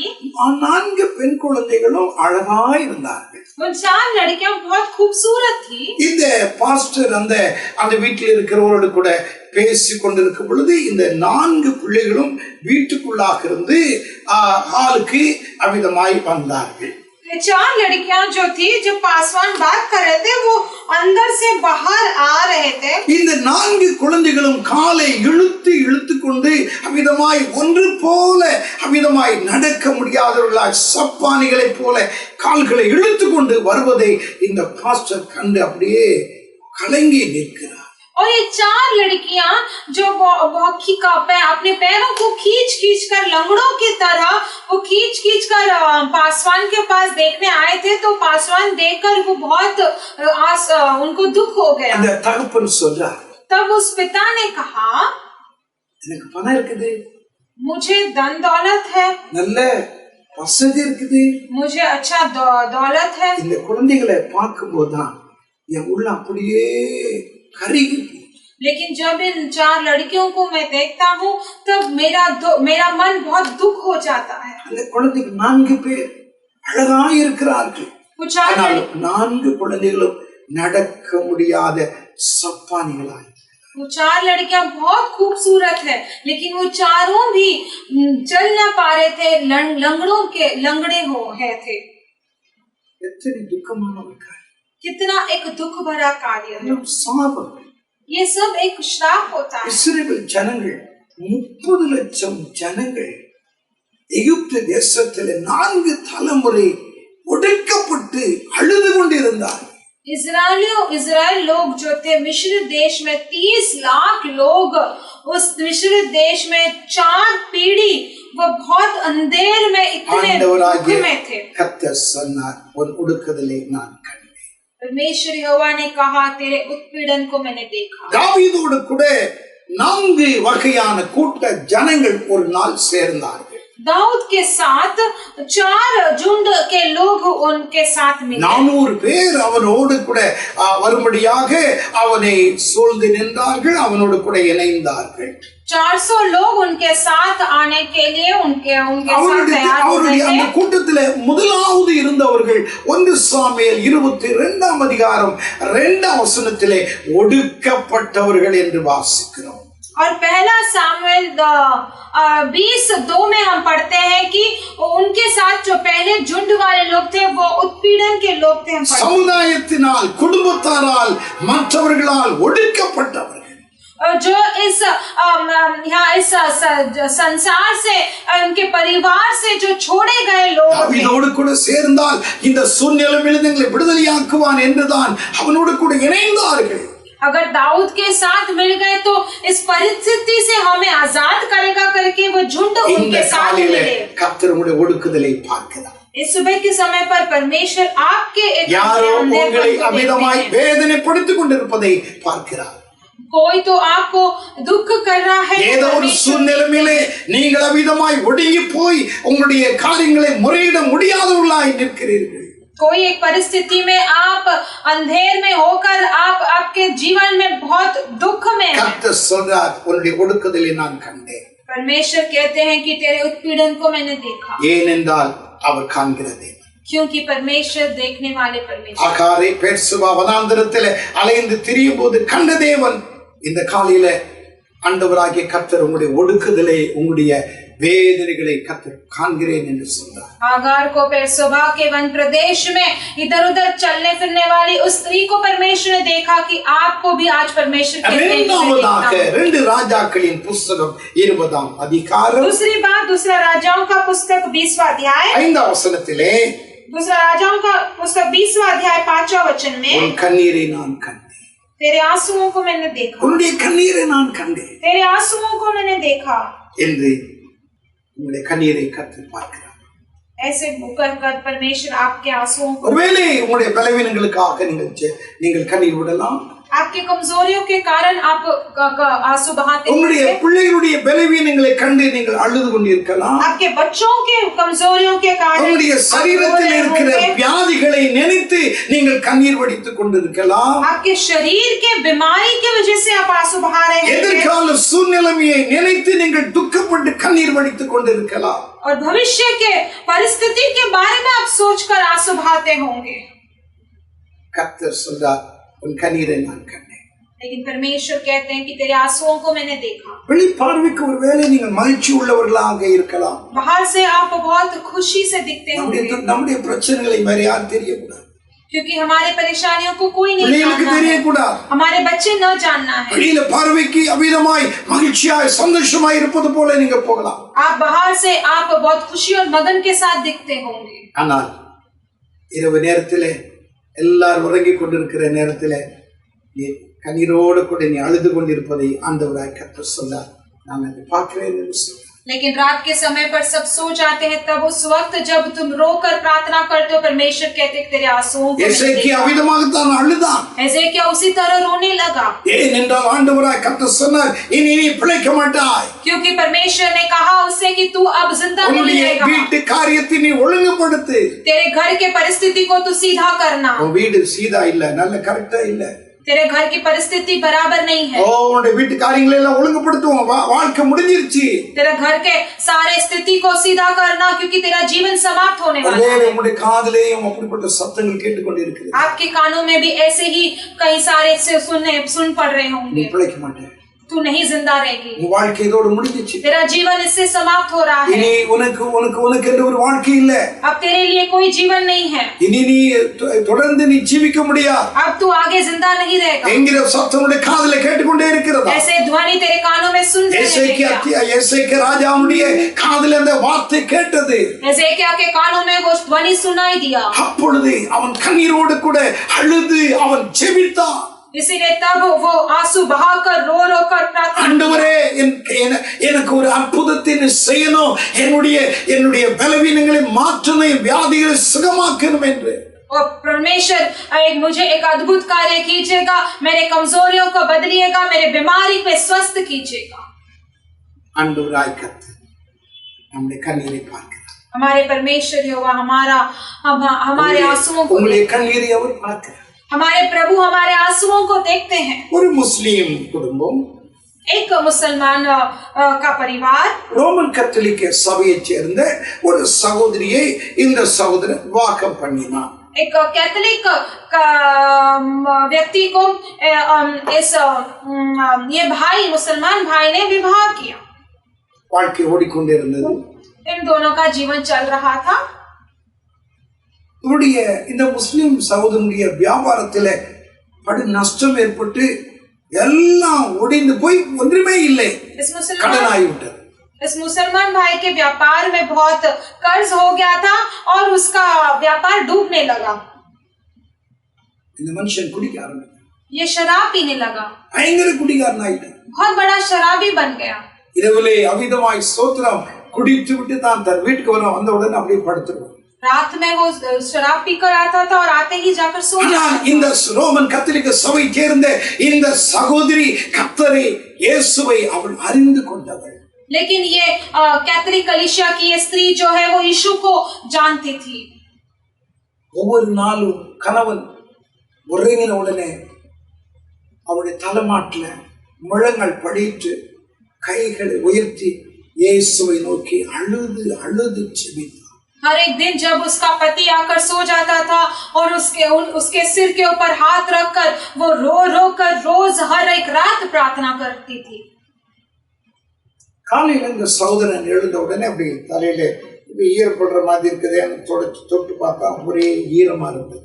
और सुबह उठते ही वो हमेशा उस भाई ने ऐसे छू के देखता है कि उसका सिर बहुत गीला है। வேர்த்திருக்குமோ என்று நினைத்தார்। उसे लगा कि ऐसा हो सकता है कि गर्मी के कारण ऐसा हो गया। குடித்து அமிதமாய் ஸ்தோத்திரம் நான் ராத்திரில நிலை குலைந்து படுத்திருந்தனோ தெரியாது என்று நினைத்தான்। और उसने ऐसा भी सोचा कि शराब के वजह से मैं कैसा सोया। ஒவ்வொரு நாள் காலையிலும் தலையை தொட்டு பார்த்தால் ஈரமாகவே இருக்கும்। हर एक दिन सुबह वो जब भी अपना सर छूता था இவனுக்கு ஒன்றும் விளங்கவில்லை, நாட்கள் ஓடிக்கொண்டிருந்தது। और इसे कुछ नहीं समझा, दिन बीत रहा था। ஒரு நாள் அவிதமாய் ஸ்தோத்திரம் இவனுடைய தலைமாட்டில அழுகுரல் கேட்டது। அவன் விழித்து பார்க்கிறான், மனைவி தன் தலைமாட்டில முழங்கள் படிட்டு இயேசுவே இயேசுவே என்று சொல்லி அழுது கொண்டிருப்பதை அவன் கண்டான்। एक रात जब एक दिन वो देखता है कि उसके कानों में एक प्रार्थना करने का आवाज सुनाई दिया, रोने का आवाज सुनाई दिया। देखता है कि अब उसकी बीवी जो है, उसकी पत्नी उसके हाथ में सिर रखकर वो रो रो कर प्रार्थना कर रही थी, यीशु यीशु करके बुला रही थी। கவனித்து கேட்டான்। वो जो प्रार्थना कर रही थी वो ध्यान से सुन रहा था। கணவருடைய கடன் அவிதமாய் அடைக்கப்படும்। वो प्रार्थना कर रही थी कि मेरे கணவன் பழைய நிலைமைக்கு வர வேண்டும்। वो प्रार्थना कर रही थी कि मेरे पति का இயேசுவே உம்மாலது முடியும், उसका कर्ज ठीक होना, उसकी परिस्थिति बदलना है। ஜீவிக்கிறதான தேவன் यीशु आपसे ही होगा, आप जीवित परमेश्वर हैं। அவன் கேட்ட உடனே அவன் வாழ்க்கையில் ஒரு மாற்றம் ஏற்பட்டது। ये सुनते ही उस मुसलमान भाई के जीवन में एक बदलावट आ गया। அப்படி என்றால் இந்த இயேசு என் வாழ்க்கையை மாற்றுவார்। इसका मतलब ये यीशु मेरे जीवन को बदलेंगे। அவனோடு கூட சேர்ந்து இவனும் ஜெபித்தான்। उसके साथ मिलकर ये भी प्रार्थना करने लगा। ரட்சிக்கப்பட்டான், वो उद्धार पाया। ஒரு ஆவிக்குரிய சபையில் அவர்கள் இணைந்தார்கள்। एक आत्मिक कलीसिया में जुड़ गए। இப்பொழுது அந்த சகோதரன் முஸ்லிம் மக்கள் மத்தியிலே ஊழியம் செய்து கொண்டிருக்கிற ஒரு ஊழியக்காரனாக இருக்கிறார்। अब वो मुसलमान के भाइयों के बीच में वो से परमेश्वर का सेवा। நம்முடைய தேவன் நம்முடைய கண்ணீரை காண்கிற தேவன்। हमारे परमेश्वर हमारे आंसुओं को देखने वाले परमेश्वर है। மற்றவர்களுடைய கண்ணீரை அற்பமாய் நினைக்கலாம்। दूसरों के आंसुओं को आप तुच्छ समझ सकते। சில குடும்பங்களில மனைவி அழுதுட்டு இருந்தா புருஷன் சொல்லுவான், அழுகிறியா, நல்ல அழு அப்படின்ட்டு போயிடுவான்। कई परिवार में ऐसा होता है कि अगर पत्नी रोती है तो पति कहता है रो रही है, बहुत अच्छा है, और रोना। சில கணவன்மார்கள் அழுதாங்கன்னா மனைவி சொல்லுவா, நீ எல்லாம் ஒரு ஆம்பளையா இப்படி அழுதுகிட்டு இருக்கிய அப்படின்னுவா। और अगर पति रो रहे तो कई पत्नियां ऐसे कहती हैं कि तू क्या एक पुरुष है क्या, ऐसा रो रहा है। அவர்களுக்கு அந்த கண்ணீரின் வேல்யூ தெரியல।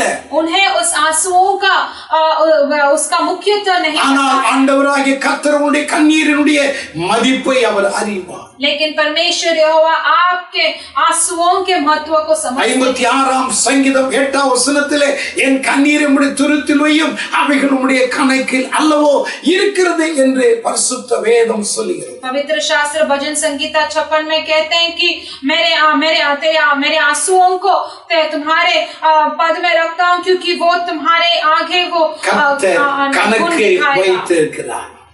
वो तुम्हारे सामने वो गुण दिखाएगा। கர்த்தர் உன்னுடைய கண்ணீருக்கு கணக்கு வைத்து இருக்கிறார். तुम्हारे लिए वो गिनती रखा है, तुम्हारे மற்றவர்கள் அந்த आंसुओं का கண்ணீரை गिनती रखा है। அற்பமாய் நினைக்கலாம். दूसरों के आंसुओं को तो तुच्छ मान सकता है, உன் கண்ணீர் ஆண்டவருடைய சமூகத்திலே ஒரு பெரிய மாற்றத்தை கொண்டு வரும்படியா கர்த்தர் பார்க்கிறார். लेकिन तेरे आंसुओं को परमेश्वर देखकर एक बड़ा बदलावट लाने के लिए परमेश्वर चाहते हैं। யாருக்குமே தெரியாத அளவுக்கு ராத்திரில அழுது கொண்டிருக்கிறாய். कोई नहीं जान पा रहा वैसे तू रात को रो रहा है क्या? உன்னுடைய பிள்ளைகளுக்காக நீ அழுகிறாய். क्या तुम आपके बच्चों के लिए रो रहे हो? நீ அழுகிறாயா? क्या आप आपके परिवार के लिए रो रहे हो? உன்னுடைய கணவனுடைய சுகத்துக்காக நீ அழுகிறாயா? क्या आप आपके पति के स्वास्थ्य के लिए आप रो रहे हैं? உன்னுடைய பலவீனங்களுக்காக நீ அழுகிறாயா? क्या आपके कमजोरियों के लिए आप रो रहे हो क्या? தேவன் உன் கண்ணீரை பார்க்கிறேன் என்று கர்த்தர் சொன்னார். परमेश्वर आपके आंसुओं को देख रहे हैं करके कहते हैं। நம்முடைய தேவன் எத்தனை நல்லவர். हमारे परमेश्वर कितने भला அவர் है। கண்ணீரை பார்க்கிறவர் மாத்திரம் அல்ல, ना केवल हमारे आंसुओं को देखते हैं। ஏசாயா 25ஆம் அதிகாரம் 8ஆம் வசனத்திலே எல்லாருடைய முகங்களின் கண்ணீரையும் அவர் துடைக்கிற தேவனாகும். और ऐसाया 27:8 में हम पढ़ते हैं कि सबके आंसू चेहरे के आंसुओं को वो முகங்களில் இருக்கிற கண்ணீரை அவர் துடைக்கிறவர். सबके चेहरे के आंसुओं को वो पोंछने वाले प्रभु है। எத்தனை நல்ல தேவன். कितने अच्छे परमेश्वर है। எசேக்கியா ராஜாவுடைய கண்ணீரை கண்டார். एसेकिया राजा के आंसुओं को देखा। இந்த காலையில உங்களுடைய கண்ணீரை அவர் காண்கிறேன் என்று சொன்னார். सुबह के समय पर आपके आंसुओं को भी देखते हैं। தேவன் கண்ணீரை காண்பார் என்றால் ஒரு மாற்றம் சம்பவிக்கும். अगर आपके परमेश्वर ने आपका आंसू ஒரு வாழ்க்கையில ஒரு விடிவு உண்டாகும். आएगा, आपके जीवन में एक आजादी आएगा। வாழ்க்கையில ஒரு சூரியன் அவிதமாய் நீதியின் சூரியன் உதிப்பார். आपके जीवन में एक न्याय का सूरज उगेगा। தேவனுடைய கண்ணீரை பார்ப்பான் என்றால் உங்களுடைய குடும்பத்திலே இருக்கிற எல்லா பிரச்சனைகளுக்கு ஒரு முடிவு கட்டுவார். अगर परमेश्वर आपके परिवार को देखेंगे, आपके आंसुओं को देखेंगे, तो आपके परिवार के सारे परेशानियों को दूर करेंगे। மூன்றாவதாக तीसरी बात, யோவான் 5ஆம் அதிகாரம் யோனா का पुस्तक 5वां अध्याय 5-6 வசனத்தை நாம் எடுத்துக்கொள்வோம். 5 और 6 छठा वचन हम लेंगे। 38 வருஷம் வியாதி கொண்டிருந்த ஒரு மனிதனை அங்கே இருந்தான், அவனை இயேசு கண்டார். 38 वर्ष से बीमारी एक मनुष्य वहां पर था, परमेश्वर ने उसे यीशु ने वहां पर 38 வருஷம் வியாதி கொண்டிருந்த ஒரு மனுஷன் அங்கே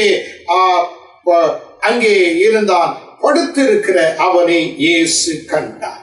एक जो 38 वर्ष से बीमार पड़ा एक मनुष्य को यीशु ने वहां पर देखा था, उसे यीशु ने देखा। பெதெஸ்தா என்று சொல்லக்கூடிய ஒரு குளம் இருந்தது. बेथेस्दा नामक एक तालाब वहां था। அங்கே அதற்கு பக்கத்தில் 5 மண்டபங்கள் இருந்தது. और उसके बाजू में 5 मंडप वहां थे। இந்த மண்டபத்திலே வியாதி உள்ளவர்கள் எல்லாரும் படுத்து கிடப்பார்கள். उस मंडप में जो भी बीमार रहते हैं वहां पर लेटे रहते हैं, पड़े रहते हैं। இந்த எப்பொழுதாவது ஒரு நாள் குளத்திலே இறங்கி தேவதூதன் கலக்குவான். और कभी भी कहीं एक दिन ऐसा होता है कि परमेश्वर प्रभु का दूध वहां पर उस तालाब में आकर वो ऐसा हिलाता है। அந்த குளத்திலே கலக்கும் பொழுது யார் ஒருவன் வந்து குளத்திலே அவிதமாக குளத்திலே மூழ்கிறானோ, குளத்திலே இறங்குறானோ அவன் சுகமடைவான். और जब भी उस दूध जो पानी को हिलाता है, जो कोई मनुष्य उस तालाब में उतरता है, उस कुंड में उतरता है, वो वहां पर चंगाई पाता है। उस समय ஓட முடிந்தவர்கள், நடக்க முடிந்தவர்கள், குளத்தில் இறங்க முடிந்தவர்கள் அவிதமாய் தூதனை கண்டவுடனே குளம் கலங்கின உடனே ஓடி போய் இறங்கி சுகம் பெற்று போய் விடுவார். जो कोई भी उस कुंड में उतर सकते हैं, जैसे उन्होंने दूध को वो हिलाते हुए देखते हैं, वो उतर जाते हैं और चंगाई पाकर निकलकर बाहर आ जाते हैं। ஆனால் இந்த மனுஷனை குறித்து வேதம் சொல்கிறது, लेकिन इस मनुष्य के बारे में शास्त्र कहता है 5ஆம் அதிகாரம் 7ஆம் வசனத்திலே 5वां अध्याय 6वां वचन, என்னை குளத்திலே கொண்டு போய் விடுவதற்கு ஒருவரும் இல்லை என்று சொன்னார். वो कहता है कि मुझे कुंड में उतारने के लिए कोई भी नहीं है। அப்படி என்றால் மற்றவர்களுக்கு உதவி செய்வதற்கு ஆட்கள் இருந்தார்கள், சுகமடைந்தார்கள், அநேகர் போயிட்டாங்க. ऐसा इसका मतलब दूसरे लोगों के लिए लोग थे और उन्होंने चंगाई पाए, वो अनेक लोग चले गए। ஆனால் இவன் 38 வருஷமா அங்க இருக்கிறான், இவனுக்கு உதவி செய்ய யாருமே கிடையாது. लेकिन ये 38 साल से वहां पर बीमार पड़ा है, उसे सहायता करने के लिए कोई नहीं है, कोई नहीं था। அனாதியார் உதவியற்றவனாய் ஆதரவற்றவனாய் ஒருவருடைய காரியமும் அவனுக்கு உதவி செய்யக்கூடிய கரம் இல்லாதவனாய் அங்கே இருப்பதை நாம் பார்க்கிறோம். वो एक उसका मतलब वो एक अनाथ रूप में वो उसके सहायता करने के लिए कोई भी नहीं था करके ऐसे एक परिस्थिति में पड़ा एक मनुष्य को निर्गतिயான ஒரு வாழ்க்கை உள்ள மனுஷனை தான் நாம் இங்கே பார்க்கிறோம். ऐसे कोई भी सहायता करने के लिए नहीं है, वैसा एक व्यक्ति पड़ा हुआ हम देखते உங்களுடைய வாழ்க்கை அப்படி இருக்கிறதா? क्या आपका जीवन भी वैसा है? क्या யாருமே உங்களுக்கு உதவி செய்வதற்கு வழி இல்லையா? कोई भी आपको सहायता करने के लिए कोई मौका नहीं है क्या? பந்தங்களோ அமிதமாய் ஸ்தோத்திரம் குடும்பத்தார உறவினர்களோ யாருமே இல்லாத ஒரு அநாதைகளை போல இருக்கிறீங்களா? क्या आप भी आपके जीवन में एक अनाथ की तरह कोई भी रिश्ते नाते आपको सहायता करने के लिए नहीं है, सोच रहे हो क्या? அந்த சூழ்நிலையிலே தாமே இயேசு அங்கே வந்து அந்த அநாதியாய் ஆதரவற்ற அந்த மனுஷனை இயேசு கண்டார். ऐसे ही परिस्थिति में यीशु आकर उस अनाथ को वहां पर अकेला पड़ा उस व्यक्ति को परमेश्वर யாரை தேவன் கண்டார்? किसको परमेश्वर ने देखा? உதவியற்ற ஒரு மனுஷனை இயேசு கண்டார். जिसका कोई भी मदद नहीं है उसको परमेश्वर ने देखा. வியாதியா இருந்தவனை கர்த்தர் கண்டார். 38 साल से बीमारी में पड़े मनुष्य को देखा. என்னை கேட்டுக்கொண்டிருக்கிற அருமையானவர்களே, मुझे सुनने वाले मेरे प्रिय लोग, எத்தனை இரக்கம் உள்ளது, प्रभु कितने दयावान परमेश्वर, எத்தனை அன்புள்ள தேவன், कितने दयावान परमेश्वर, எத்தனை பட்சதாபம் உள்ள தேவன், कितने प्रेम और कितने करुणा से भरे एक परमेश्वर हमारे ऊपर பார்த்து சொன்னார், உன் படுக்கை எடுத்துக்கொண்டு நட என்றார். यीशु ने उसे देखकर कहा कि तेरे खाट को उठाकर तू चलना. அவன் படுக்கை எடுத்துக்கொண்டு அவன் நடந்து போனான். वो उसके खाट को उठाकर वो चलने लगा. உன்னுடைய நிர்கதியான சூழ்நிலையை பார்க்கிற ஆண்டவர் உனக்கு உதவி செய்யும்படியாக கர்த்தர் கடந்து வந்திருக்கிறார். बिना सहायता के तू पड़ा हुआ तेरा जिंदगी को परमेश्वर तुझे देखकर कहते तू खाट उठाकर உன்னுடைய நிலைமையை அவர் பார்க்கிறார். तेरे परिस्थिति को वो जानते हैं. உன் நிலைமை யார் அவருக்கு சொல்ல வேண்டியது அவசியம். तेरे परिस्थिति को कोई समझाना जरूरत नहीं. நம்முடைய தேவன் வியாதியை சுகமாக்குறவர் மாத்திரமல்ல, அந்த வியாதி ஏன் வந்தது என்பதையும் அவர் அறிவார்.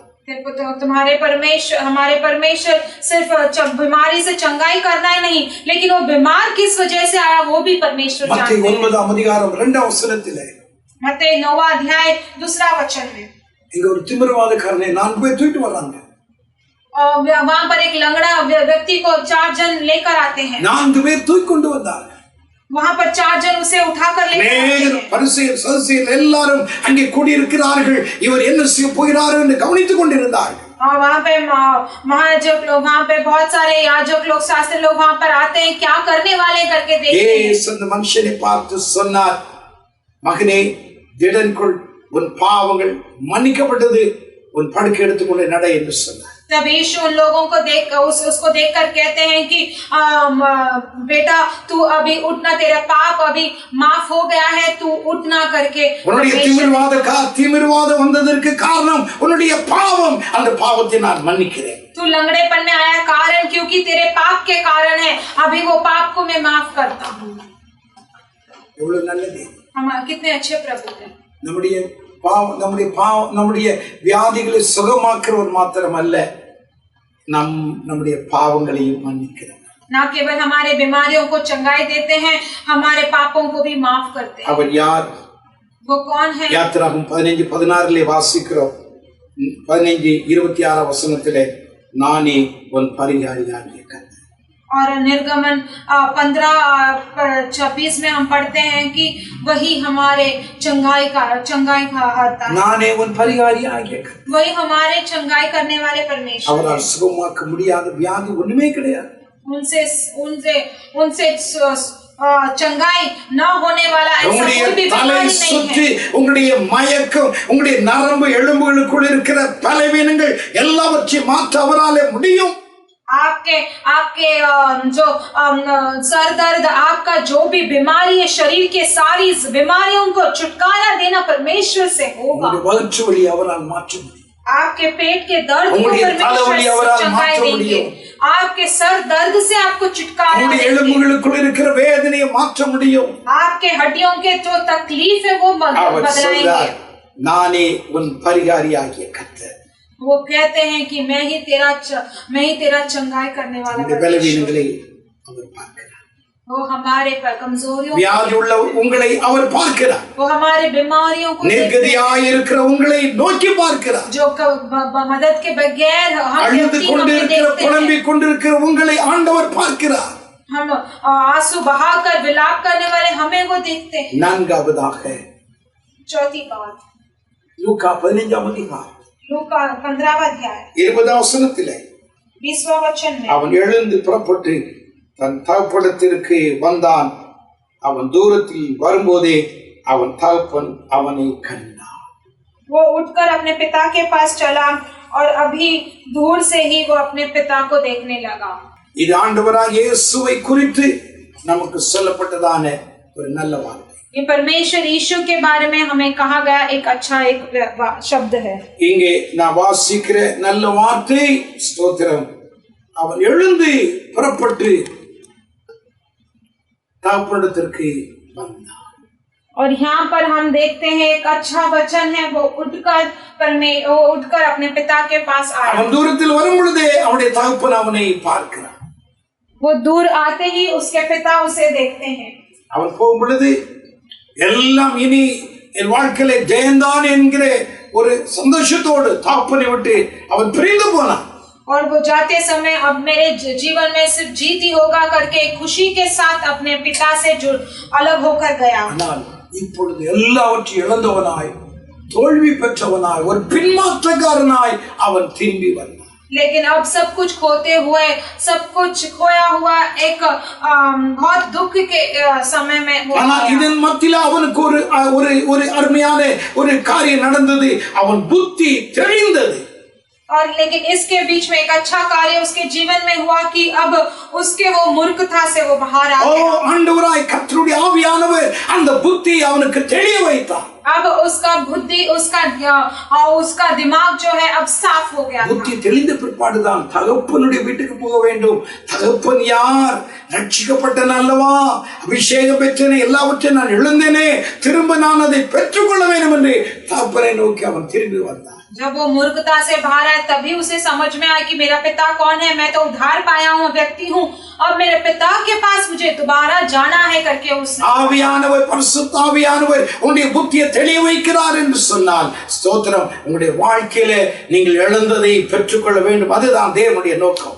अगर आत्मा पवित्र आत्मा जी आपके मूर्खता से आपको बाहर निकाल रहे हैं तो आप परमेश्वर के पास आना ही परमेश्वर விழுந்து போன தாவீதின் கூடாரத்தை திரும்ப எடுப்பித்து அதே ஸ்தானத்தில் கட்டின தேவன் இந்த வார்த்தைகளை கேட்கிற உங்களுடைய வாழ்க்கையிலையும் எதை நீங்கள் இழந்தீர்களோ அதை திரும்ப பெற்றுக்கொள்ளும்படியாய் உங்களை பரம தகப்பனாகி இயேசு பார்க்கிறார். गिरा हुआ दाऊद के वो तंबू को जो उसी स्थान पे परमेश्वर ने बनाया, उसी तरह परमेश्वर आपके जो भी खोया आपको दोबारा देकर परमेश्वर आपको आशीर्वाद करना चाहते हैं.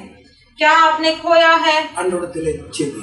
आप प्रार्थना कीजिए. परमेश्वर आपको देखते हैं. தூரத்தில் வரும் பொழுதே பார்க்கிறார். आप दूर से आते ही आपको देखते हैं. தோல்வியோடு கூட வருகிறாய் என்பதை பார்க்கிறார். आप हार के साथ आते हो आपको देखते हैं. ஜெப ஜீவியத்தை இழந்து போய் இருக்கிறார் என்பதை பார்க்கிறார். आपके प्रार्थना के जीवन को तो खोया है करके देखते हैं. கிறிஸ்தவ வாழ்க்கை, நம்பிக்கை, விசுவாசம் எல்லாம் இல்லாமல் அமிதமாய் எல்லாம் முடிந்து போன நிலைமைக்குள்ளாக நீ வருவதை பரலோகத்தின் தேவன் பார்க்கிறார். पिछले दिनों के मसीहों के जीवन से तू सब कुछ अभी खोया है. तेरा प्रार्थना का जीवन भी सब कुछ खो गया है. பார்க்கிறார் என்று சொன்னால் மறுபடியும் உங்களை புதுப்பிக்க போகிறார் என்பது அர்த்தம். अगर आपको देख रहे इसका मतलब है दोबारा एक बार आपको एक नया இழந்த எல்லாவற்றையும் உனக்கு திரும்ப கொடுக்கும்படியாய் கர்த்தர் உன்னை கண்ணோக்கி பார்க்கிறார். तूने जो भी खोया दोबारा तुझे देने के लिए परमेश्वर तेरी ओर देखते हैं. ஐந்தாவதாக पांचवी बात லூக்கா 19ஆம் அதிகாரம் 5ஆம் வசனம்.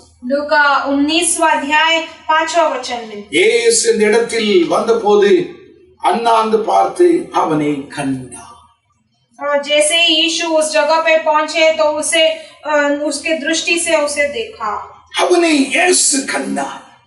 पर यीशु ने उसे देखा। இங்கே சகை என்று சொல்லக்கூடிய ஒரு மனுஷனை பார்க்கிறோம். यहाँ पर जकई नामक एक मनुष्य को देखते हैं। ஜனங்கள் சொல்லுவதை அவனுடைய காதிலே அவன் கேட்கிறான். लोगों के जो बोल रहे थे वो उसका தேவன் மனுஷ ரூபத்திலே இயேசுங்கிற பெயரோடு கூட இந்த பூமிக்கு வந்திருக்கிறார் என்பதை ஜனங்கள் சொல்லுவதை அவன் கேட்டான். परमेश्वर यीशु के रूप में इस पृथ्वी में आए हैं करके वो बोलते हैं तो लोगों का அவர் அற்புதங்களை செய்கிறார், மரித்தோரை உயிரோடு கூட எழுப்புகிறார், ஸ்தோத்திரம், குஷ்டரோகிகளை சுகமாக்குகிறார் என்று அவன் கேள்விப்பட்டான். वो अद्भुत कार्य करते हैं और वो मृत्यु शरीर को जिंदा करते हैं और अनेक सारे लोगों को वो चंगाई पहुंचाते हैं करके वो सुनता है। எப்படிப்பட்டவர் என்பதை பார்ப்பதற்காக சகை வகை தேடி ஒரு மரத்தின் மேல் ஏறினார். और वो कैसे है, किस तरह के मनुष्य है देखने के लिए वो जकई जो है वो एक झाड़ पर आके खड़ा தேவன் யார்? நம்முடைய தேவன் எப்படிப்பட்டவர் தெரியுமா? அவரை தேட வாஞ்சி உள்ளவனை காண்கிறது. हमारे परमेश्वर किस तरह परमेश्वर है जो उन्हें ढूंढते हैं, உள்ளவனை பார்க்கிற தேவன், जो प्यासे हैं उनको देखने वाले परमेश्वर, भक्ति உள்ளவனை பார்க்கிற தேவன், जो बहुत ही भक्ति से है उन्हें देखने वाले परमेश्वर है। பார்க்க வேண்டும், வாஞ்சிக்க வேண்டும் என்கிற எண்ணத்தோடு கூட ஒரு அடி எடுத்து நீ வைப்பாய் என்றால் பரலோகத்தின் தேவன் உனக்காய் அவர் ஓடோடி வருவார். तो परमेश्वर को देखना है, एक चाहत के साथ अगर तू आएगा तो परमेश्वर तुझे देखने के लिए स्वर्ग से उतरेगा। அப்பொழுதுதான் ஆண்டவராய் கர்த்தர் அந்த இடத்துல வரும் பொழுது அண்ணாந்து பார்த்து சகேவே இருப்பதை கண்டு, சகேவே சீக்கிரமா இறங்கி வா, நான் உன் வீட்டுல தங்க வேண்டும்.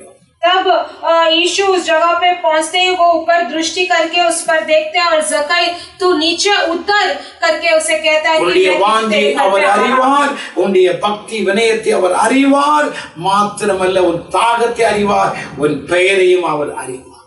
तुम्हारे चाहत को देखते हैं, तुम्हारे भक्ति श्रद्धा को देखते हैं और तुम्हारे नाम को भी देखते हैं परमेश्वर। சென்னையில ஒரு சபை, மெட்ராஸ்ல ஒரு சபை இருந்தது. चेन्नई में एक कलीसिया था. அந்த சபையில பெண்கள் கூட்டம் அன்றைக்கு அமிதமாய் பெண்கள் எல்லாம் கூடி ஜெபித்துக் கொண்டிருந்தார். और उस कलीसिया में स्त्रियों का मंडली चल रहा था. ஒரு சகோதரன் ஆபீஸில் வேலை பார்க்கிற தன்னுடைய இந்த சகோதரன் இந்த சபைக்கு போகிறவர் தன்னுடைய ஆபீஸில் வேலை செய்கிற ஒரு இந்து சகோதரனை கூட்டிக் கொண்டு அந்த ஆராதனைக்கு அந்த கூட்டத்திற்கு அவர் வந்திருந்தார். और एक पुरुष जो है अपने साथ काम करने वाला एक व्यक्ति को उस मंडली में आए थे, उस कलीसिया में, उस आराधना में पहुंचे. அவரை அறிமுகப்படுத்தினார். पासवान से उनके परीक्षा किया. பாஸ்டர், இவர் என்னோட கூட வேலை செய்கிறவர். उनका ऐसे परिचय दिया कि पास्टर ये जो है ये मेरे साथ काम करता है. உங்களை பார்க்கணும், ஜெபிக்கணும்னு வாஞ்சி இருந்தது, கூட்டிட்டு வந்திருக்கேன். और ये आपको देखना चाह रहा था, प्रार्थना करना चाह रहा था, इसलिए मैंने आपके पास அந்த பாஸ்டர் கேட்டார், உங்களுடைய பேர் என்ன பிரதர் அப்படின்னு கேட்டார். तब ये पासवान ने पूछा कि तुम्हारा नाम क्या है? என்னுடைய பேர் சுப்பையா. तो उसने कहा कि मेरा नाम सुब्बैया है. இதை கேட்ட உடனே அவருக்கு அப்படியே ஸ்ட்ரக் ஆயிடுச்சு. பாஸ்டர் அப்படியே கொஞ்ச நேரம் யோசிச்சுட்டே இருந்தார். और ये सुनते ही पासवान बहुत आश्चर्य हो गए और वो सोच रहे थे कुछ. तो அங்கே ஜெபம் பண்ணி கொண்டிருக்கிற ஒரு நர்ஸ் அங்க ஜெபம் பண்ணி கொண்டிருந்தாங்க. அந்த சகோதரி அவர் கூப்பிட்டார், பாஸ்டர் கூப்பிட்டார். तो वहाँ पर एक स्त्री जो थी, वो एक नर्स थी, वो वहाँ पर प्रार्थना कर रही थी. पासवान ने उन्हें बुलाया. अम्मा இங்க வாமா அப்படின்னா. तब उसे कहा कि माँ इधर आइएगा. நேற்று ஏதோ ஒரு தரிசனம் கண்டு ஏதோ ஒரு பேர் சொன்னையில யாரையோ இன்னைக்கு வருவாங்க அப்படின்னு ஆண்டவர் சொன்னார்னு சொன்னியம்மா, அவர் பேர் என்னம்மா அப்படின்னு கேட்டார். तब उस पासवान ने स्त्री से पूछा, आपने कल कुछ तो कहा कि आपने एक दर्शन देखा, एक नामक व्यक्ति आएगा, उनका नाम क्या है? पास्टर அவருடைய பேர் சுப்பையா அப்படின்னா. तो उन्होंने कहा कि पास्टर उसका नाम सुब्बैया है. இந்த சகோதரனுக்கு அப்படியே தூக்கி வாரி போட்டுச்சு. तब ये भाई को बहुत आश्चर्य हो गया. நான் இன்னைக்கு வரப்போகிறத இந்த சகோதரிக்கு நேற்றே சொல்லிட்டா. और मैं आज आने वाला हूँ, ये बहन को परमेश्वर ने कल ही बता दिया. இந்த சகோதரனுக்கு ஒரு விசுவாசம் தூண்ட ஆரம்பித்தார். तब उस भाई को एक विश्वास अंदर ही अंदर होने நம்மை लगा। குறித்து இந்த இயேசுவானவருக்கு ஒரு நோக்கம் வைத்திருக்கிறார். तब मेरे बारे में इस परमेश्वर को एक ये मकसद है। தொடர்ந்து ஆராதனைக்கு வந்தார், அவர் ரட்சிக்கப்பட்டார். இன்றைக்கு அவர் இயேசுதாசேங்கிற பெயரோடு இன்னைக்கு ஊழியம் செய்கிறார், ஊழியக்காரனா இருக்கிறார். और आगे भी आराधना में आए, उद्धार पाए और आज यीशुदास नामक एक नाम से एक अभी परमेश्वर का दास நம்முடைய बनते हैं। வாஞ்சையை, நம்முடைய விசுவாசத்தை, நம்முடைய பக்தியை, நம்முடைய தாகத்தை அவர் பார்க்கிறார். हमारे चाहत को, हमारे विश्वास को, हमारे श्रद्धा को, हमारे प्यास को परमेश्वर देखते हैं। யாருமே என்னுடைய ஜெபத்தை, என்னுடைய உபவாசத்தை, என்னுடைய காரியத்தை ஒருவரும் அறியல அப்படின்னு நினைக்க வேண்டாம். कोई भी मेरे उपवास, मेरे प्रार्थना को, मेरे कार्यों को नहीं जानता, ऐसा नहीं सोचना है। நீங்கள் உங்களை ரட்சித்த, உங்களை அபிஷேகித்த ஆண்டவர் எல்லாவற்றையும் அறிவார். आपको उद्धार देने वाले, आपको अभिषेक करने वाले परमेश्वर सब कुछ உன்னுடைய जानते हैं। பெயர் மாத்திரமல்ல, உன்னுடைய பூர்வீகம் எல்லாம் அறிவார். ना केवल आपका नाम, आपका सारा, आपके सारे जीवन के இந்த सब சகோதரன் வருவதற்கு ஒரு நாளைக்கு முன்பாகவே அந்த சகோதரனிடத்திலே சொன்னார், நாளை தினத்திலே ஒரு சகோதரனை ஒருவன் கூட்டிக் கொண்டு வருவான், அவருடைய பேர் சுப்பையா. और इस बहन को पहले ही परमेश्वर ने दर्शन दिया कि कल एक तेरे कलीसिया में एक भाई आएगा, उसका नाम இதை जो है போய் सुबैया है। உன்னுடைய பாஸ்டரிடத்திலே சொல்லு என்று சொன்னார். ये जाकर तेरे पासवान को कहना करके कहा। எத்தனை அருமையான தேவன், कितने प्यारे परमेश्वर है।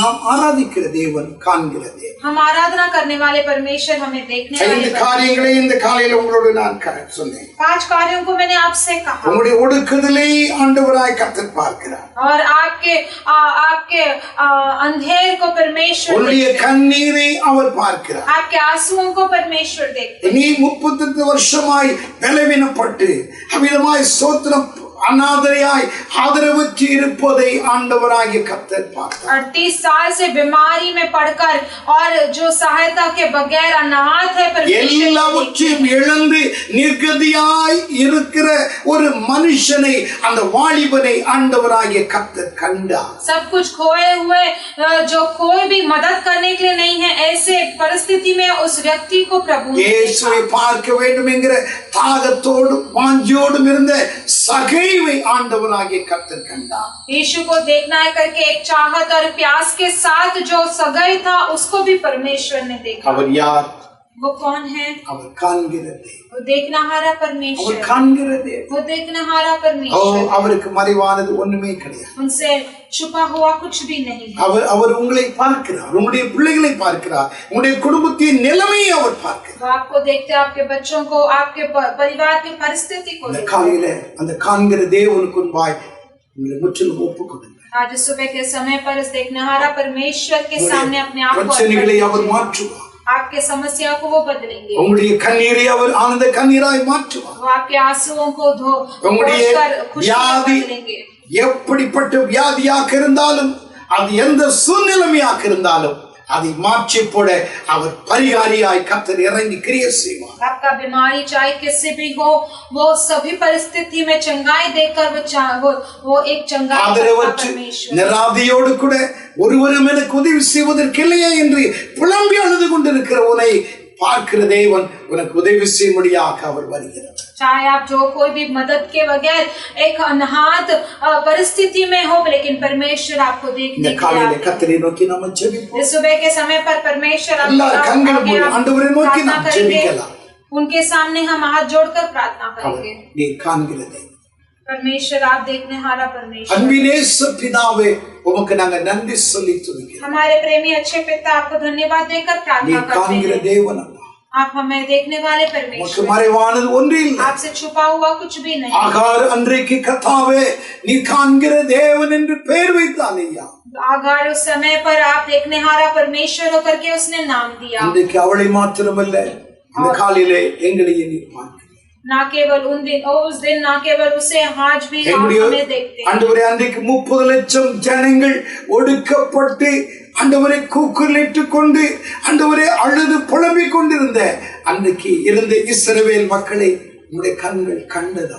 उन दिनों के इज़राइल लोग जो 30 लाख जो उत्पीड़न में इतने अंधेर में चिल्लाहट कर रहे थे, उससे परमेश्वर आपने देखा। அன்றைக்கு எசேக்கியா ராஜாவுடைய கண்ணீரை என் தேவனின் கண்ணீர் ஆண்டவரே. उन दिनों में एजेकिया राजा के आंसुओं को परमेश्वर आपने देखा। பின் மாற்றத்துக்குள் கடந்து போனதானே ஆண்டவரே, அந்த இளைய குமாரன் புத்தி தெரிய வைத்து அவனை திரும்ப வரும்பொழுது ஆண்டவரே, உம்முடைய கண்கள் தகப்பனாய் இருந்து பார்த்ததற்காக நாங்கள் உமக்கு நன்றி சொல்லி துதிக்கிறோம். और पीछे हो गया वो उस पुत्र को देखकर परमेश्वर उसके मूर्खता को दूर कर परमेश्वर उसे मन के फिरा कर उसके पिता से जुड़ाया और आपने देखा, उसके लिए हम धन्यवाद देते हैं। ஆண்டவரே, எங்களுடைய வாஞ்சை எங்களுடைய தாகத்தை நீர் उसी तरह परमेश्वर हमारे चाहत और हमारे प्यास को भी आप देखते हैं। இந்த காலையில ஆண்டவரே, முழங்கால் படியிட்டு செபித்துக் கொண்டிருக்கிற ஆண்டவரே, உம்முடைய பிள்ளைகள் யாராக இருந்தாலும் எந்த சூழ்நிலையில் இருந்தாலும் அவர்களுக்கு ஒரு பெரிய ஒரு விடுதலையை என் அன்பின் தகப்பன் காண்கிறவர் கட்டளையிடும்படியாக ஜெபிக்கிறேன் அப்பா. आज सुबह के समय पर जो कोई भी परिस्थिति में घुटने टिकाकर प्रार्थना कर रहा है, परमेश्वर उन्हें देखने वाले परमेश्वर ने देखकर आप उन्हें अद्भुत कार्य कीजिए करके हम प्रार्थना करते हैं। हम आपके हाथों में अर्पण करके हम प्रार्थना करते हैं। सारे महिमा आधा परमेश्वर आप ही को देते हैं। यीशु क्रिस्തുவின் நல்ல நாமத்தில் यीशु मसीह के अच्छे नाम से मांगते परमेश्वर पिता, आमेन आमेन। என் ஆத்துமாவே கர்த்தரை ஸ்தோத்திரி, என் முழுமே அவர் பரிசுத்த நாமத்தை ஸ்தோத்திரி, என் ஆத்துமாவே கர்த்தரை ஸ்தோத்திரி, கர்த்தர் செய்த சகல உபகாரங்களையும் நம்முடைய கர்த்தராய் இருக்கிற இயேசு கிறிஸ்துவின் கிருபை, பிதாவாகிய தேவனுடைய அன்பு, பரிசுத்த ஆவியானுடைய ஐக்கியம், சமாதானம் வசனத்தை கேட்ட ஒவ்வொரு கர்த்தருடைய பிள்ளைகளோடு கூட இருப்பதாக. எல்லாருக்கும் இயேசுவின் நாமத்திலே அன்பின் வாழ்த்துக்கள். आप सभी को यीशु मसीह के नाम से हम प्रेम से बधाई देते हैं। सब्सक्राइब பண்ணாதவர்கள் தயவு செய்து பண்ணுங்க. जो कोई भी सब्सक्राइब नहीं किया वो कृपा करके कीजिएगा। நண்பர்களுக்கும் மற்றவர்களுக்கும் இதை அறிமுகப்படுத்துங்க. आप भी आपके रिश्तेदारों को, आपके दोस्तों को ये शेयर कीजिएगा। பார்க்கலன்னு நான் நினைக்கிறேன். अनेक लोग ये नहीं देखते हैं, मैं இது பிரயாசத்தை பண்றது. ये बहुत प्रयास के साथ हम இதை கேளுங்க. कृपा करके आप उसे देखिएगा, அப்பமாய் நீங்க அதை நினைக்காதீங்க, तुच्छ ना समझिएगा इसे। ஆண்டவருடைய ஆசீர்வாதம். காலையில 8 மணிக்கு செய்தி உங்களுக்கு கிடைக்கும். நீங்கள் அதை கேளுங்க. रविवार सुबह 8 बजे को आपको आराधना आप पहुंचेगा, आप उसे सुनिएगा। ஆண்டவருடைய ஆசீர்வாதம். परमेश्वर आपको आशीष करेंगे। आमीन।